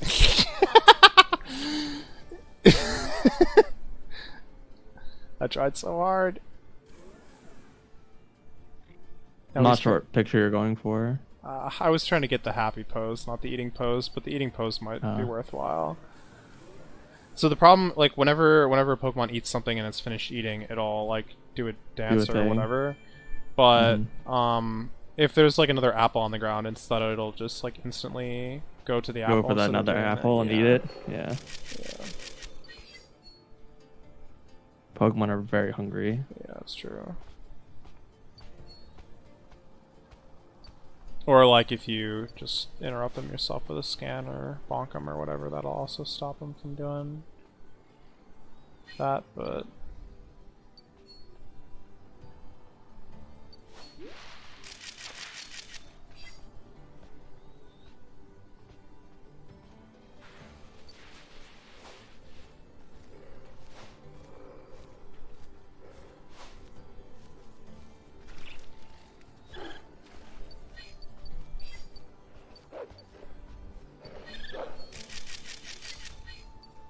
Still strange to me that like Trapinch and like Flygon are like related. Yeah, I know. Totally agree. I mean, that's kind of been like a thing with like the dragon Pokemon. Well, not even just the dragon Pokemon. There's like basically... Like that for Dragonite. Yeah, well, Dratini is... You can see it. And Dratini just, I always kind of look more like a lung dragon, right? It's like a... Right, yeah. Whoa. Whoa. Whoa. Oh, that was Oh yeah, getting all the almost crystals also gives you a map. Forgot about that. good. Yeah, what map is that anyway? When you... I remember where it is. What was the map for? It shows like the corridor of blood. Oh. Lame. Yeah. So I think norm dissonance there, right? Wait, what's that? I think you normally get dissonance. Yeah, you do. And then like you see like a map of Luma, like of Eglana appears, and then like you see the corridor of blood activate on the map. And then when that happens, I think the cutscene plays of like the corridor of blood activating. I think that's kind of how that plays out. But, Wait, and then that's what lets you go down? down where? To the... Lets To the you hell go area. to Spiral. No, this is all before Hell. Hell you do before this. Hell, like, yeah, this is what you do right before you go to like the Spiral mode. Hmm. It's like basically the last thing you do. I mean, I guess in theory, I'm trying to remember, because I guess in theory it doesn't have to go there last. earlier. Yeah, your last Malice very well could be the one in the hell area. Yeah. Because it could be from I mean, the boss there gives you one, right? So... Right. I try to remember if there was something that prevented you in some way, but maybe not. I doubt it. Yeah, going to Hell doesn't really require very much. All you need to go to Hell is you need to have the Jet Pillar and like the two the two mantras. Like, that's basically it. What? Mm-hmm.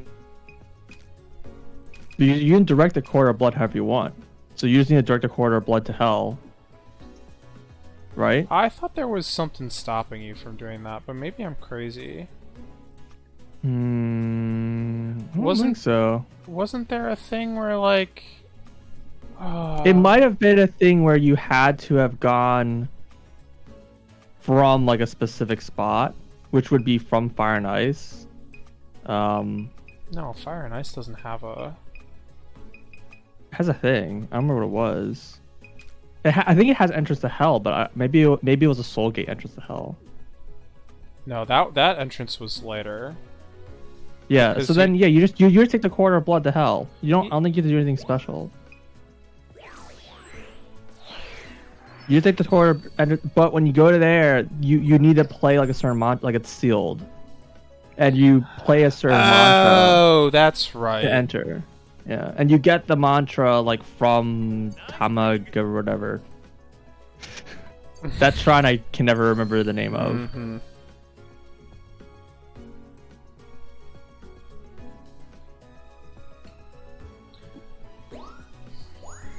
Yeah, I forgot about the part where the door is like closed if you go through it to that's what I was like. There was something. Yeah, you just had to play the right mantra and it just opens. Yeah, okay. And you go to the shrine area and they talk about the legend about how like the dude Well, who I went mean, to I hell guess and went out. you also need the face, and you need at least one malice to even direct the corridor to begin with. But sure. I don't know if you even need to do that. I think you might be able to just take the chain. You might be right, but I don't remember if that's needed or not. ナイスタイミング Because like you just follow the corridor, it just kind of keeps taking you to new places. I think eventually it takes you like you end up sloping up, and you're just dead. Yeah, that's probably right. いいね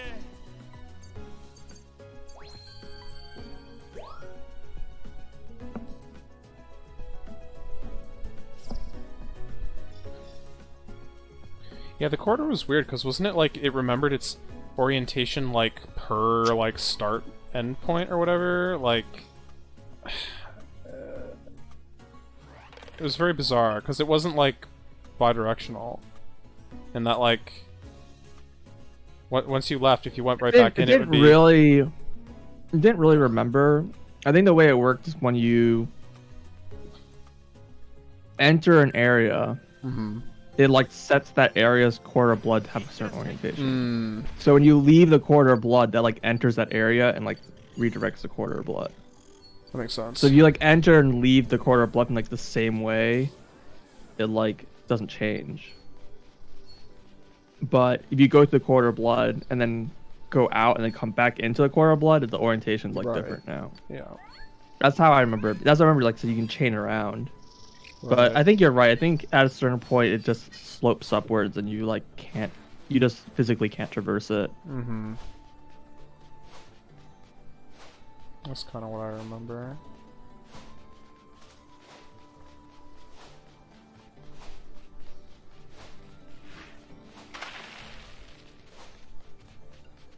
Oh, I got both of them.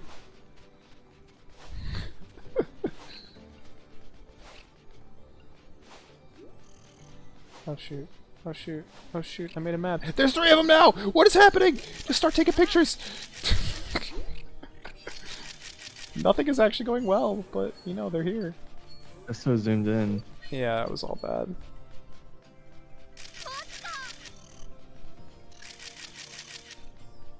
I didn't get a single good picture from that.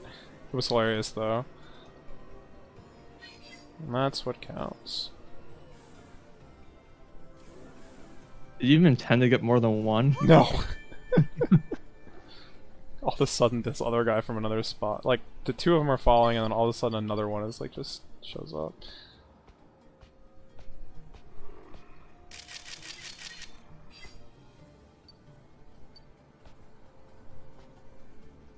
I wish I could put some background on what that guy was just doing, but...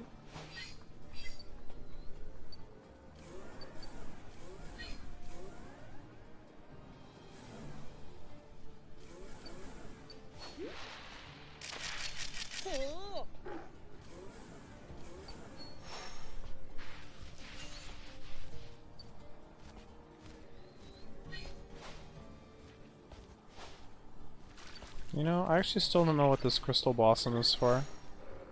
As far as I've been able to tell, it actually does nothing. So that's curious.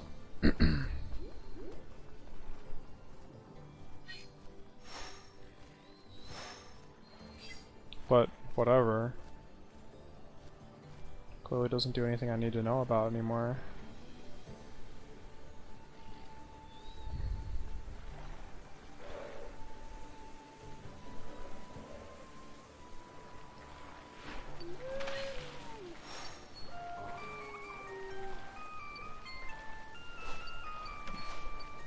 Oh, nice catch.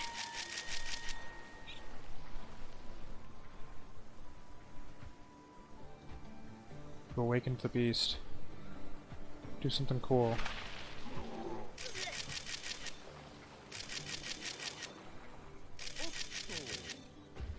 Ah!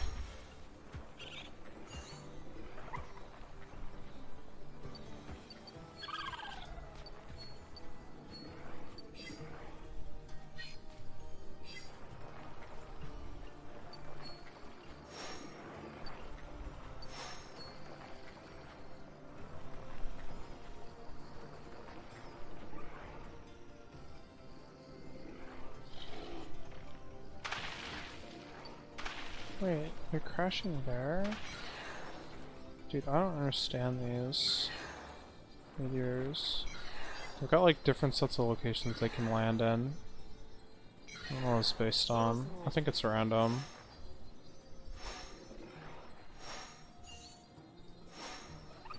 But it's like always the same thing if you don't reset or something like that. I don't know.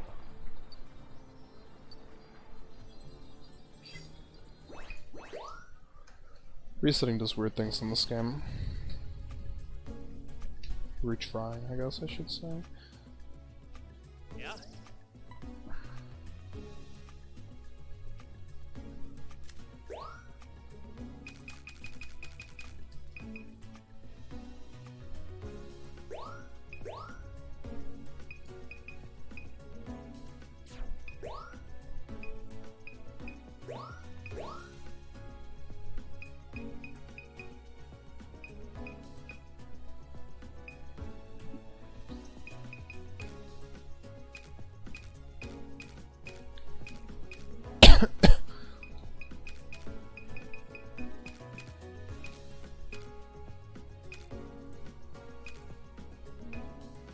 Yeah, sure, you can take that one.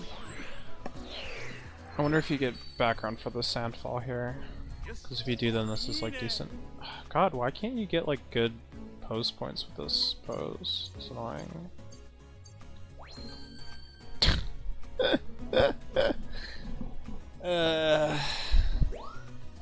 Nice timing.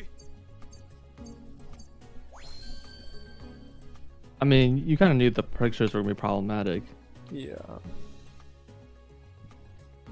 No, that one actually looked decent, but... Tutorial on how to flip the last digit of your score by me. Best timing.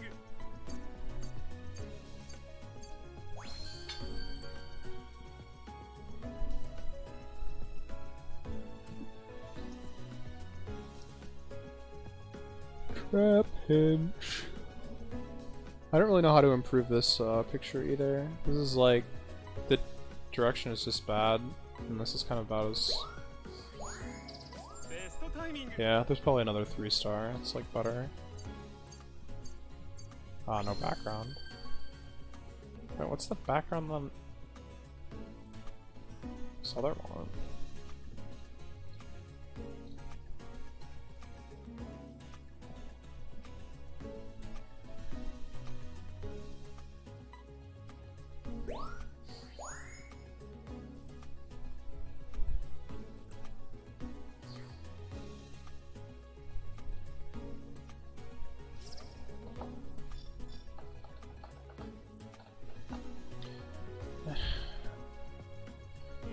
It's weird. This is like the stage that I feel like I can do the most improvement just looking at like the spreadsheet or whatever, and then I like play through the stage and I'm like, how can I improve any of these scores?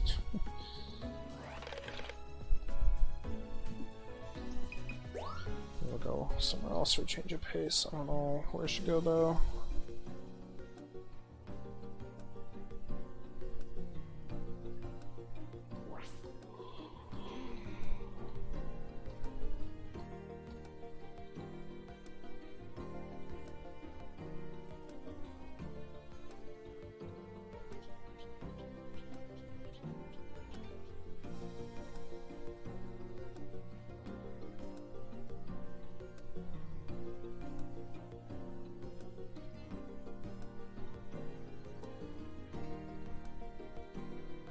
Oh god, my Ho-Oh pictures are all terrible. What the heck? Why?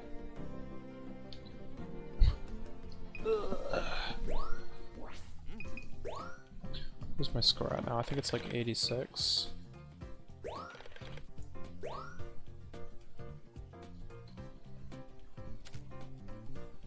Oh, 859, yeah.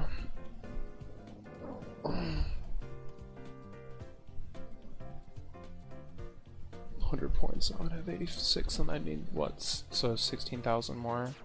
Oh, so I got like 4,000 today. It's not bad. Like So one far. diamond. Yeah.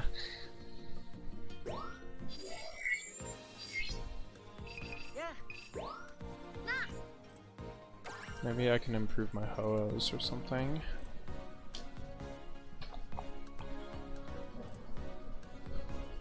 Looks like 2 stars, the one in most need.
There's a bug here.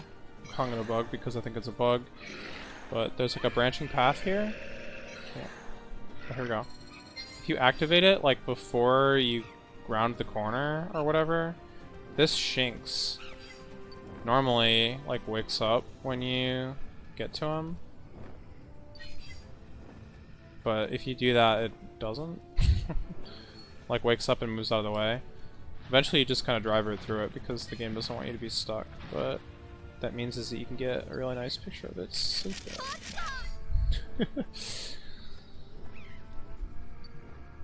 Very strange.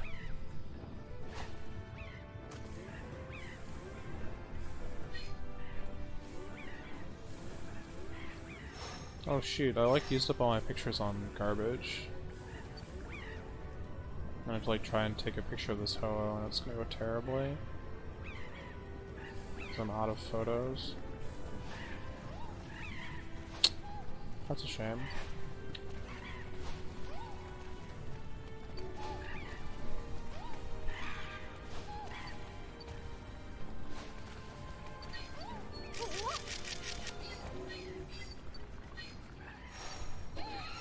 Oh, I'm missing one of the feathers.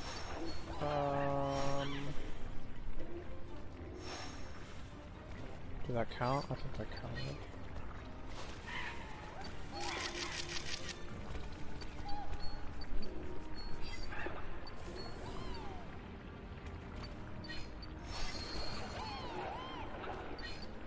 Oh, whatever, let's focus on the Ho-Oh for now. I don't even remember what like part of this is a 2-star, and that's what I need most desperately.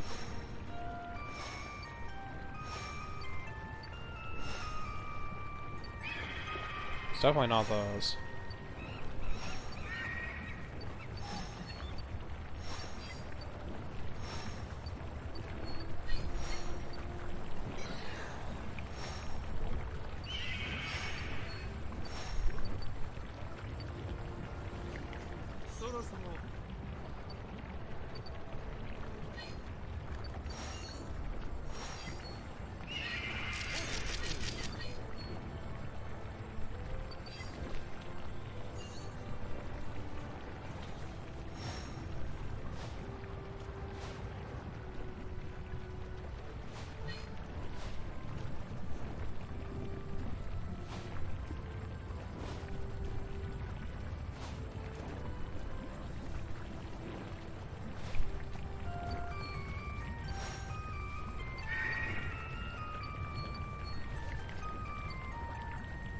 Well,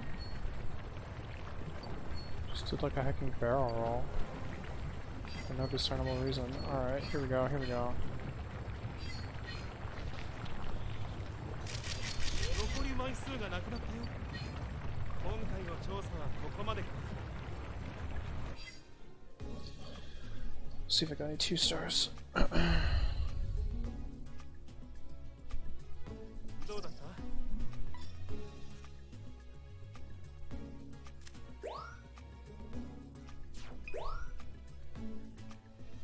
Okay, Charmander eating is in fact 2 star. That is good to know. I don't think I got any good pictures of it, but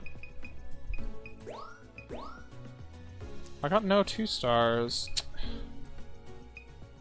What was even the point?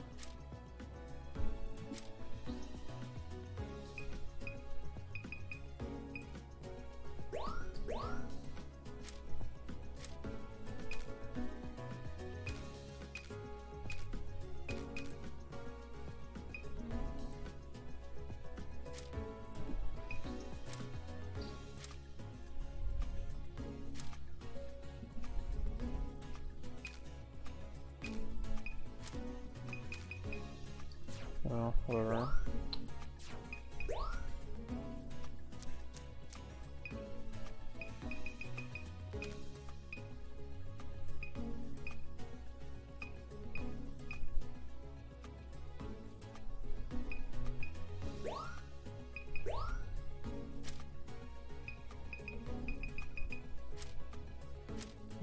Shanks.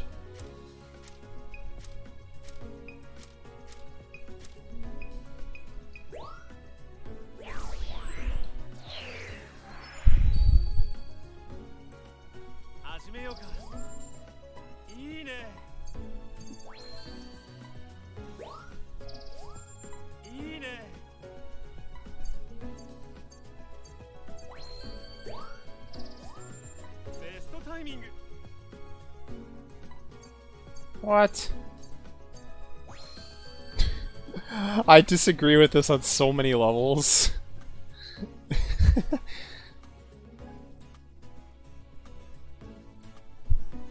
How's the size worse? Yeah. It's like the size is so much worse and then yet it's a better score and I'm just like, please. Please. Nice timing.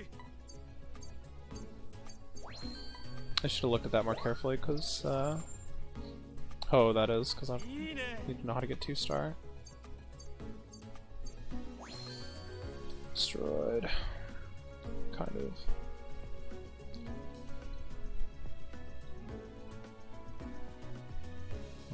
4,600 is the goal. Anything that's over 4,600 is acceptable in my book. The new diamond rating.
I forgot to take a picture of Poa.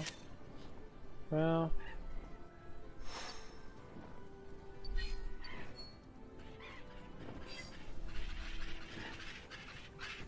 I might be able to find another one.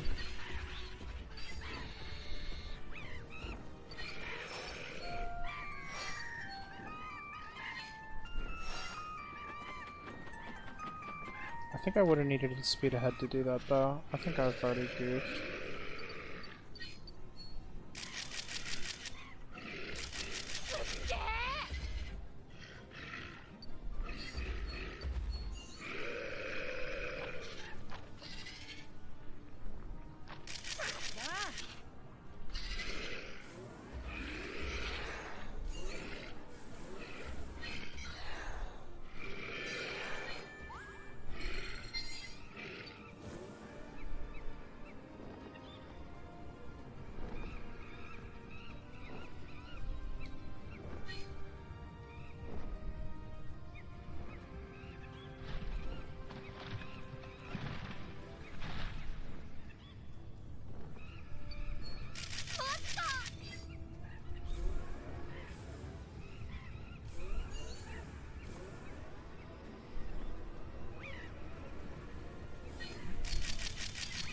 I don't think that counts though. I don't think you can get it to land and stuff with that picture. Because the golden feathers aren't like around, the rainbow feathers, so I can't actually summon its true potential.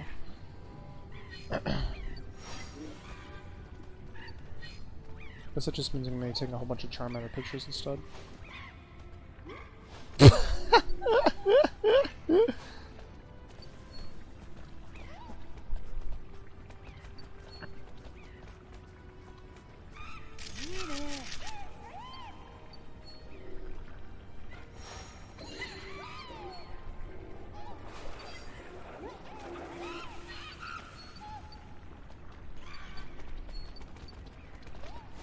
Well,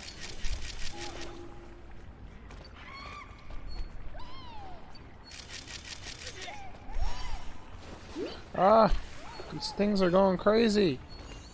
The Pokemon are on the loose.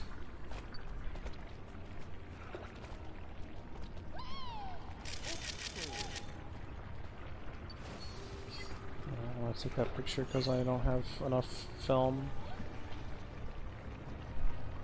Although, actually, it wouldn't have mattered because, yeah, Ho is like already doomed. Maybe I can improve my Aerodactyl or something.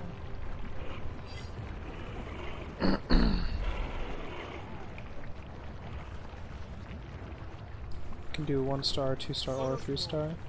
1 star would be the best, actually.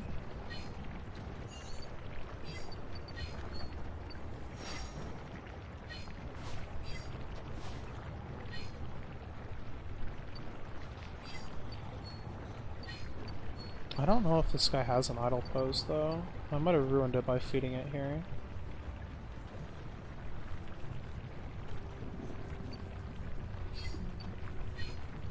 Pretty close.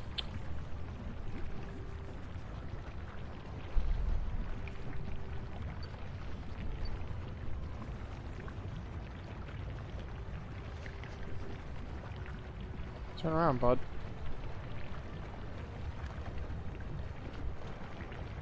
Now, do something cool.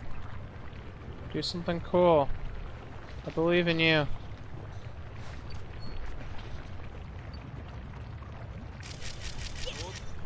残り枚数がゼロだよ。調査を終了して戻っておいで。I stopped believing.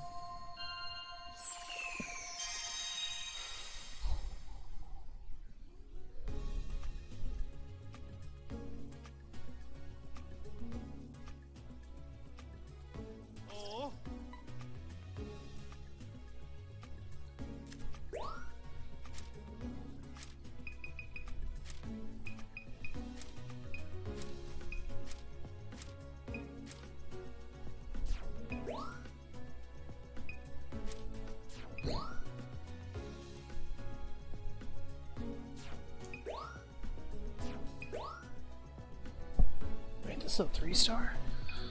I don't like the sound of that.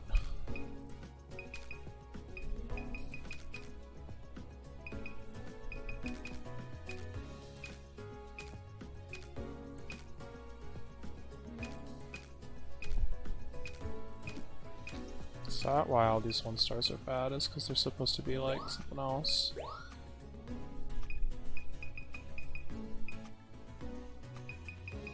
Ooh, these pictures are abysmal. Just the way I like it.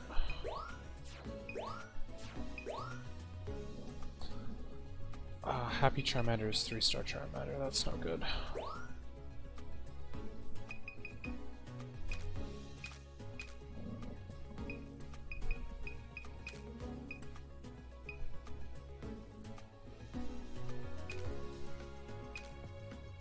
What about Flareon setting the world on fire? Flareon? How many stars is... It's 4 stars? There's a pretty poor set of pictures of this, though. These probably are worth, like, bad pose.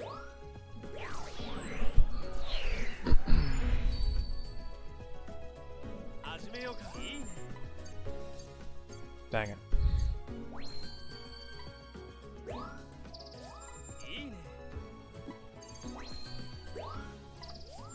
のタイミング。い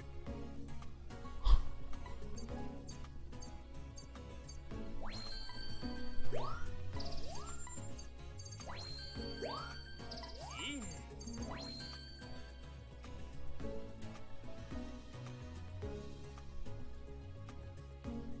Just worse all around. Okay. いいね。 Hmm. ナイスタイミング。 It's gonna be hard to beat that ベストタイ Aerodactyl ミング。 with this one because of pose. Good to know. Yeah, look, terrible pose. Terrible everything. Lost by like a full 1,000 points. And it was a fine picture. Fine looking picture. It's depressing.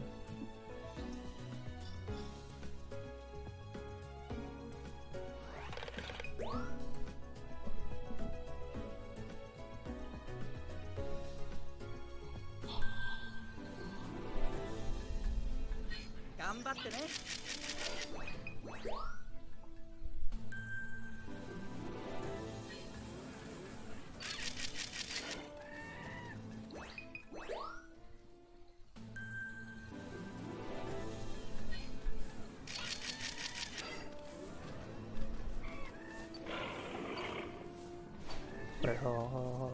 I missed it.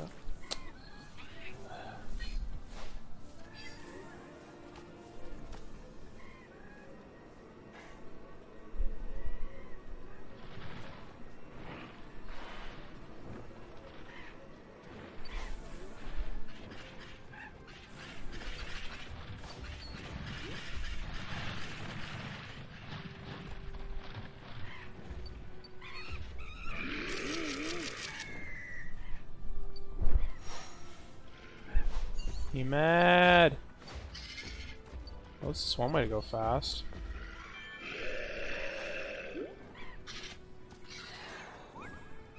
Yeah, we're going this way this time. I didn't summon how.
It's something else in La Moana that I Mhm. think that we don't really know how to take advantage of is there are Which like one are we talking about?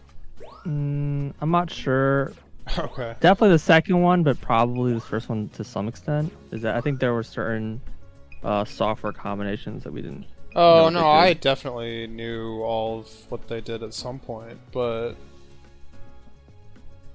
um, I mean, I think you knew in your second playthroughs or whatever. Right? I think in your first playthrough there's some we didn't yeah, know no, for sure. But yeah, that when were I like was when good. I was going through La Mulana like second and third times or whatever, and doing randos, I like I knew all the software combos, and I knew the ones that were like really good for combat, and I knew the ones that were good for fairies, and Yeah, so they're when we definitely played, super useful. Yeah, yeah, so that's like something that makes like a big difference when you like watch people, yeah, for you sure. know. I feel like we did like research all the combos in La Mulana too, though, and we kind of had a grasp on what they were generally good for.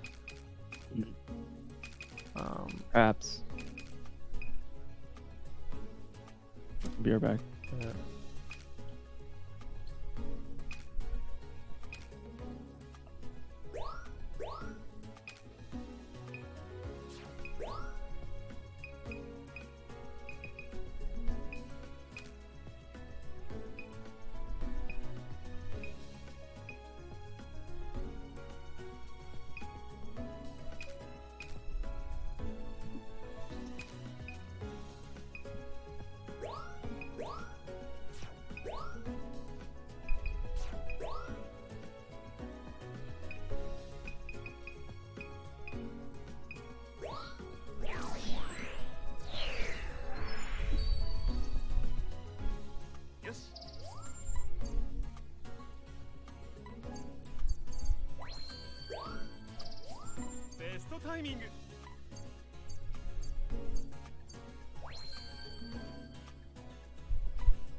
Oh, right. Oh, this time I'm remembering for real.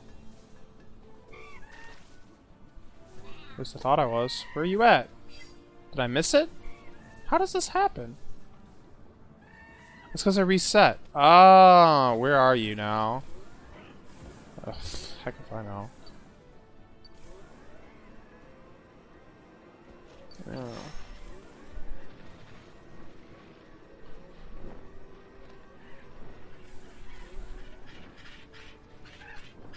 Aha.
Alright, back. I'm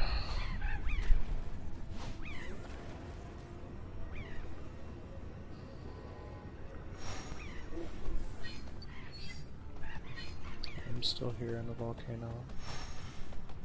Getting toasted and doing some toasting.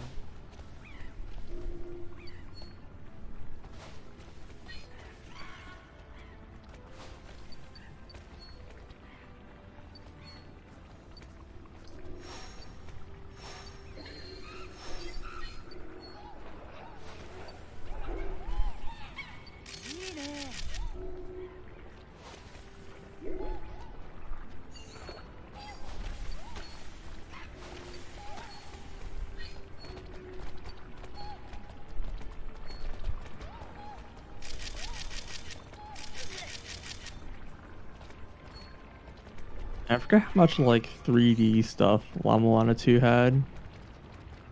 Just like effects.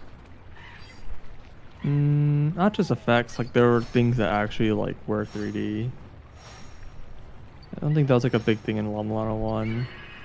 What do you mean by that? So like there's like a boss that like rotates in a 3D way. And like you can only attack in like the 2D plane or whatever. So like you have to like wait until like it rotates in a way that like lines up. What the heck? Mm-hmm. I don't remember that at all. A lot of things also like will rotate in 3D. So like a block will like open up instead of just like sliding off to the side. It'll like rotate in 3 space out of the way. That's like also fairly common. That I don't think really happens in Llama Llama 1. Why did Ho leave me? I didn't like take a single dang picture. Ugh, what a waste.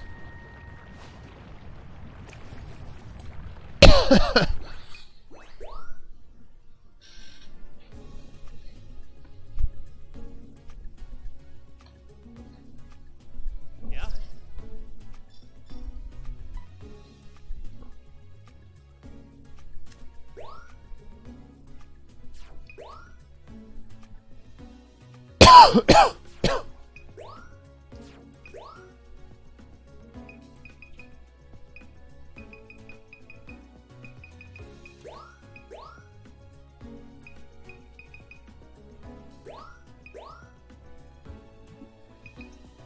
Okay, well, this picture of this Charmander eating is like what we came here for, so...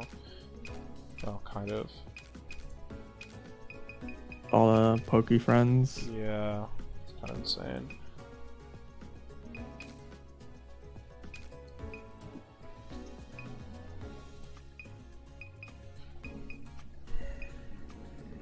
I think I want this one.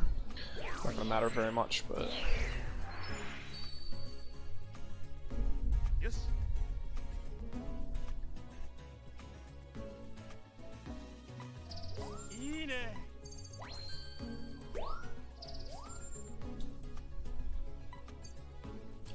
Rip.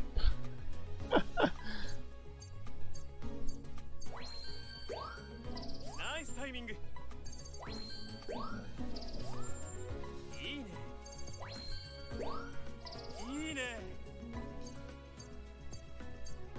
I can't beat this picture, and even if I did, it's still bad.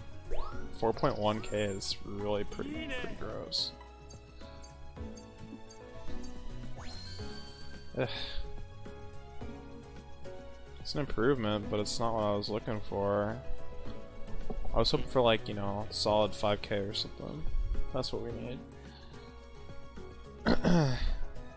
Where even is Charmander on this list? Charmander, 2-star.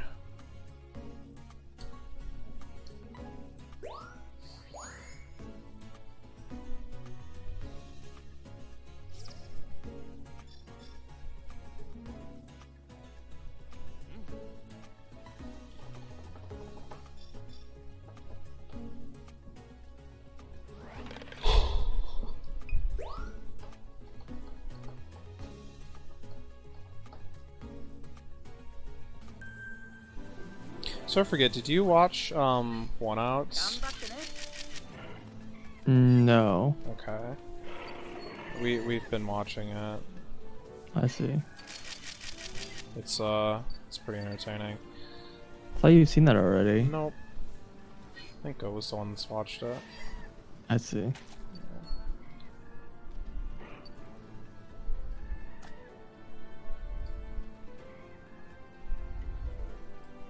But yeah, it's like...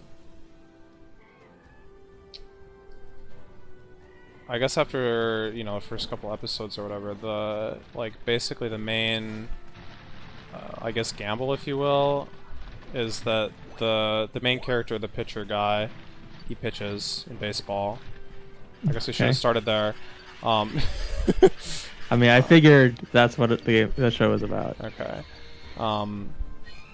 It's basically he goes up to the owner when he's like getting signed on or whatever, and the owner of the company is like basically only cares about money. Doesn't actually care if the team wins or loses or whatever. So even if it like costs the game or whatever, if it like gets the money or like entertains the fans or whatever, like he'll do that absolutely, right? Or make like shady deals to like throw a match or whatever. Yes, very much. So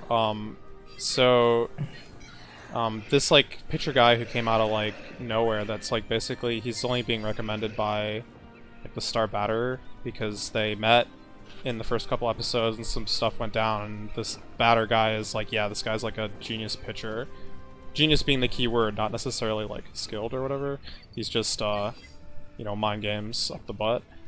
That's like his thing. Okay. Yeah, he can like basically, you know, pretty much read people's minds by their, you know, body language and stuff, and so he knows exactly how to pitch to like get them to fail to hit it, I guess. Okay. It's a thing. But anyway, since he's like basically a nobody, this like owner has like no respect for him. And so they like he meets to negotiate the contract, and the pitcher just he you know is like sits down, feet on the table or whatever, just no cares in the world given, and he suggests 5 million yen for every I think it's out that he gets. And this is like ridiculous or whatever, but then he says, however, for every run I give up, it's like I'll give you 50 million. So it's the owner like, you know, accepts this contract because he's like, haha, you're a fool or whatever. And the games are typically less about winning, at least for him, and more about like how does he not give up the runs or whatever. And so there's some really like goofy things that happen in the games where it's like, why would this character behave in this way for any other reason than to like, you know, not give up runs or like whatever. But one of the I don't know, there's just some really goofy shenanigans that they do, and like big mind games and big strategies, and it's entertaining. Because, you know, there's one game going on and then there's another game going on behind the scenes, right? And it's interesting because of that.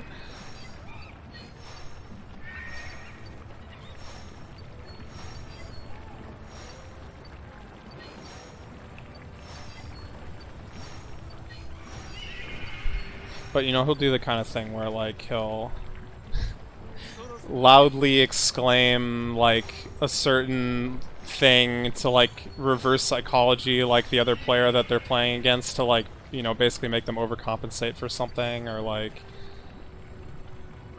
you know,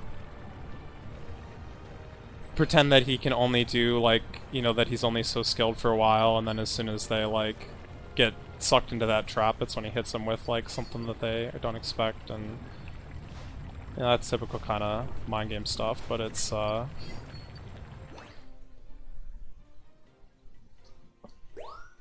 it's an exciting show.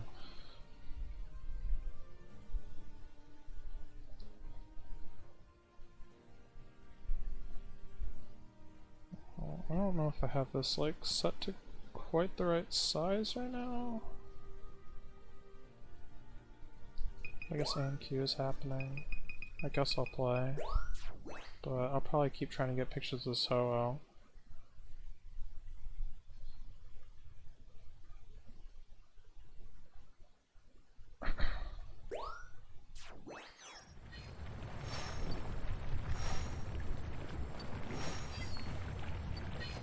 Okay, well, it landed. I don't know what that means.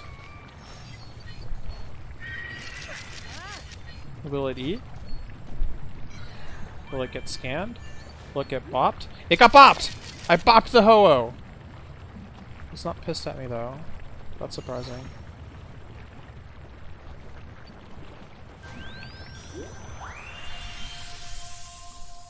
I hope that's a 2-star. That'd so better be a 2-star.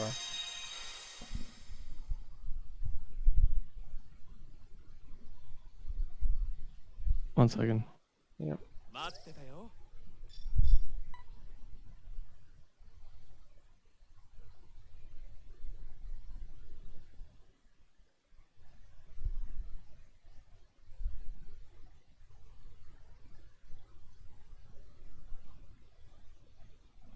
This isn't quite right.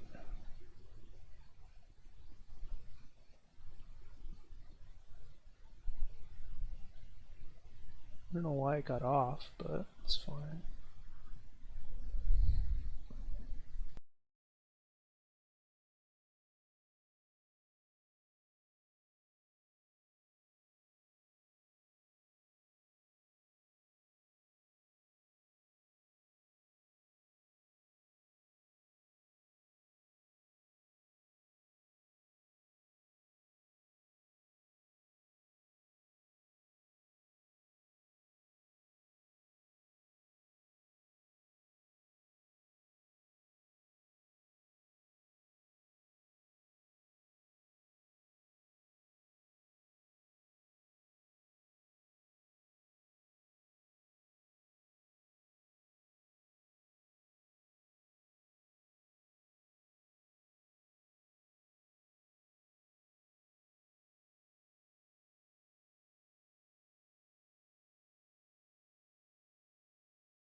play it out, I guess. 始めようか。ナイスタイミング。Alright, that's an acceptable score. Surprisingly acceptable score. Oh, the other thing you can do is No, it's not, you can just kidding. craft stairs to end the make a stair like item. ベストタイミング。 Seem- it just takes a lot of stone. So like to get the floor like 100 requires kind of like a ridiculous amount of stone. It's like a stone's like a very common thing. That's just a lot to have. I see. ナイスタイミング。 I don't know where the kid went. Probably disappeared because of the cutscene or something. Oh, wait, someone isn't here. Swords isn't here. Maybe they're not watching anime.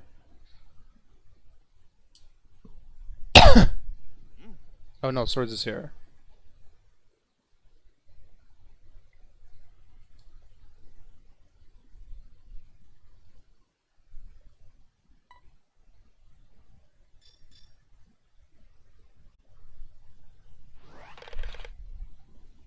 Alright, well, cutting stream. Thanks for watching. Have a good night.